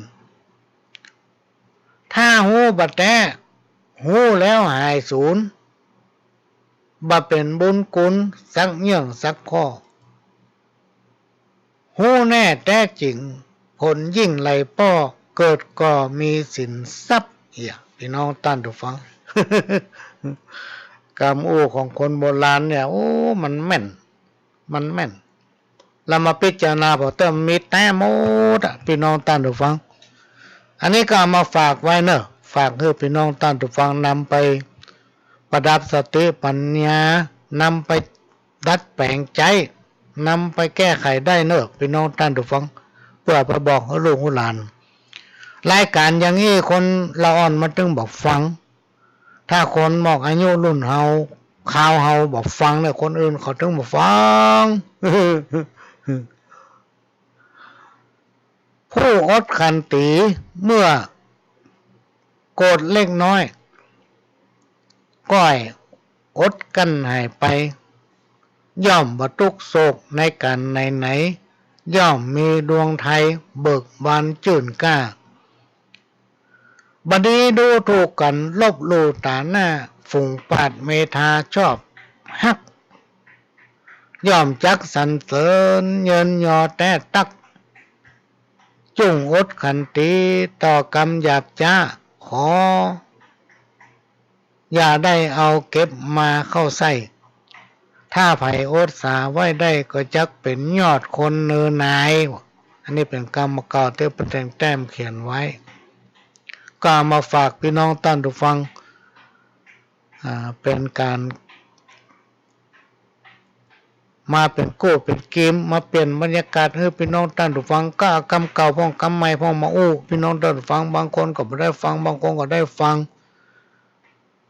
ก็นะครับการอนุเคราะห์เมตตาจากท่านผู้อำนวยการหลายสถานีพี่น้องท่านผู้ฟังเป็นต้นว่าสถานีวิทยุพัฒนาคุณภาพชีวิต FM 92.25 วัดหลวงประแดงมหาวิหารสถานีวิทยุ FM 98.75 ขึ้นธรรมะของชุมชนวัดห้วยตองซักตำบลขวางเปาอำเภอจอมทองจังหวัดเชียงใหม่สถานีวิทยุมนต์เสียงธรรม FM 106.25 วัดบูพารามอำเภอแม่แจ่มจังหวัดเชียงใหม่โดยท่านผู้อำนวยการทุกสถานีวันนี้สถานีวิทยุล้านนาเชียงใหม่บ่ได้นำเอาเสียงนี้ไปออกรายการแต่พี่น้องท่านผู้ฟังก็สามารถรับฟังได้4สถานีในช่วงนี้พร้อมกันตั้งแต่บ่ายโมงไปถึงบ่าย3โมงสถานีวิทยุพระพุทธศาสนาแห่งชาติ 104.50 เมกะเฮิรตซ์วัดไฟหินเป็นแม่ข่ายที่นำเอาสาระธรรมต่างๆเนี่ยมาให้พี่น้องท่านผู้ฟังได้รับฟังกันถึงบ้านถึงจองสถานีวิทยุของวัดไฟหิน FM 104.50 เมกะเฮิรตซ์นี้เป็นของพี่น้องคนฟังทุกคนทุกท่านที่เราต้องช่วยกันทนุบำรุงพี่น้องท่านผู้ฟังยิ่งอากาศมันเปลี่ยนเบิดกับฝนตกเบิดกับลมเบิดกับแดดออกเนี่ยสถานีก็จะต้องมีการทนุบำรุงถ้าบัทนุบำรุงก็ได้ฟังกันมาเมินนะเมาะก็เดี๋ยวเสียงหายไปก็เดี๋ยวก็เสียงกวนก็เดี๋ยวก็ดังซ่อแซ่เพราะฉะนั้นก็ขอฝากไว้กับพี่น้องท่านผู้ฟังรายการนี้เป็นรายการที่บ่ได้ไปจัดที่ห้องส่งสถานีนั่งหู้คนเดียวที่บ้านโดยการอนุเคราะห์ของท่านผู้อำนวยการสถานีก็คือหลวงพ่อพระครูสมุวิสุวัตวรกิจโจเจ้าวาดวัดไฟหินผู้อำนวยการสถานีได้ให้การอนุเคราะห์เข้ามาอยู่ในเครื่องของพระหลวงที่บ้านเว้ย ที่นี่ละส่งสัญญาณไปเปิ้นมารับเอาสัญญาณไปต้องขอกราบขอบพระคุณท่านผู้อำนวยการไว้เป็นอย่างสูงเนี่ยพี่น้องท่านผู้ฟังเพราะฉะนั้นเราต้องมีการช่วยกันทนุบำรุงเป็นการน้ำกับไฟเพื่อท่านผู้อำนวยการจะได้มันต้องมีการแปลงการซ่อมถึงวันแหละพี่น้องท่านผู้ฟังที่สถานีถ้ามาอ่านบทฝนบทลมบทแดดบทฝนบทลมบทแดดมันก็เสื่อมไม่ต้นเดียวแบบเป็นกอปอต้นเดียวแบบเป็นเหล้าเปรียบได้เหมือนคนเฮาพี่น้องท่านผู้ฟังถ้าย่าอย่างคนเดียวมันย่อมบ่ได้สถานีวิทยุอย่างเดียวกันถ้าเฮาบ่ช่วยกันคนฟังทั้งหลายบ่ช่วยกันทนุบำรุงส่วนไหนมันจะดีส่วนไหนมันบ่ดีก็ต้องช่วยกันพอช่วยกันแปลงเพราะมันเป็นของเฮาทั้งหลายทุกคนมันถึงจะอยู่ด้วยคงทนและฟังได้ชัดเจนอยู่ที่ไหนก็ฟังได้รายการทุกรายการพี่น้องท่านผู้ฟังสามารถถ้าฟังย้อนหลังก็ได้ฟังทางโทรศัพท์ก็ได้ฟังทางเฟซทางไลน์ได้หมดจะฟังทางไลน์ทางอย่างได้หมดเพราะทางสถานีนั้นได้เผยแพร่ถึงภาพและเสียงไปทั่วโลกอยู่โลกไหนก็ฟังได้อยู่ประเทศไหนก็ฟังได้บ่ว่าโลกไหนพี่น้องในต่างประเทศก็เป็นคนไทยก็นักพี่น้องท่านผู้ฟังแล้วเปิ้นฮู้เวลาตัวว่าเวลานี้มันแรงละมันบ่ายละ เวลานี้มันจะแจ้งนะมันเจ้าอะไรมาแจ้งหมดฝรั่ง3 ทุ่มปลายอะสวัสดียามเช้าอ่ะเขาพอจะรับแล้วมันมาสวัสดียามเช้าเขาอะโอ้แต่เป็นบ้านเขากำลังจะแจ้ง โอ้ไปมาเวลาหมดละพี่น้องท่านผู้ฟังพ่อหลวงสว่างท่าดินจันทร์ก็จะขอนำรายการนี้จากไปก่อนขอพี่น้องท่านผู้ฟังทุกคนทุกท่านพ้นจากอุปัตวะกังวลไวรัสโควิดอย่าได้มาใกล้สุขกายสุขใจกินได้นอนหลับมีโชคมีใจร่ำรวยเองๆมันกันกู้คนขอสวัสดีครับ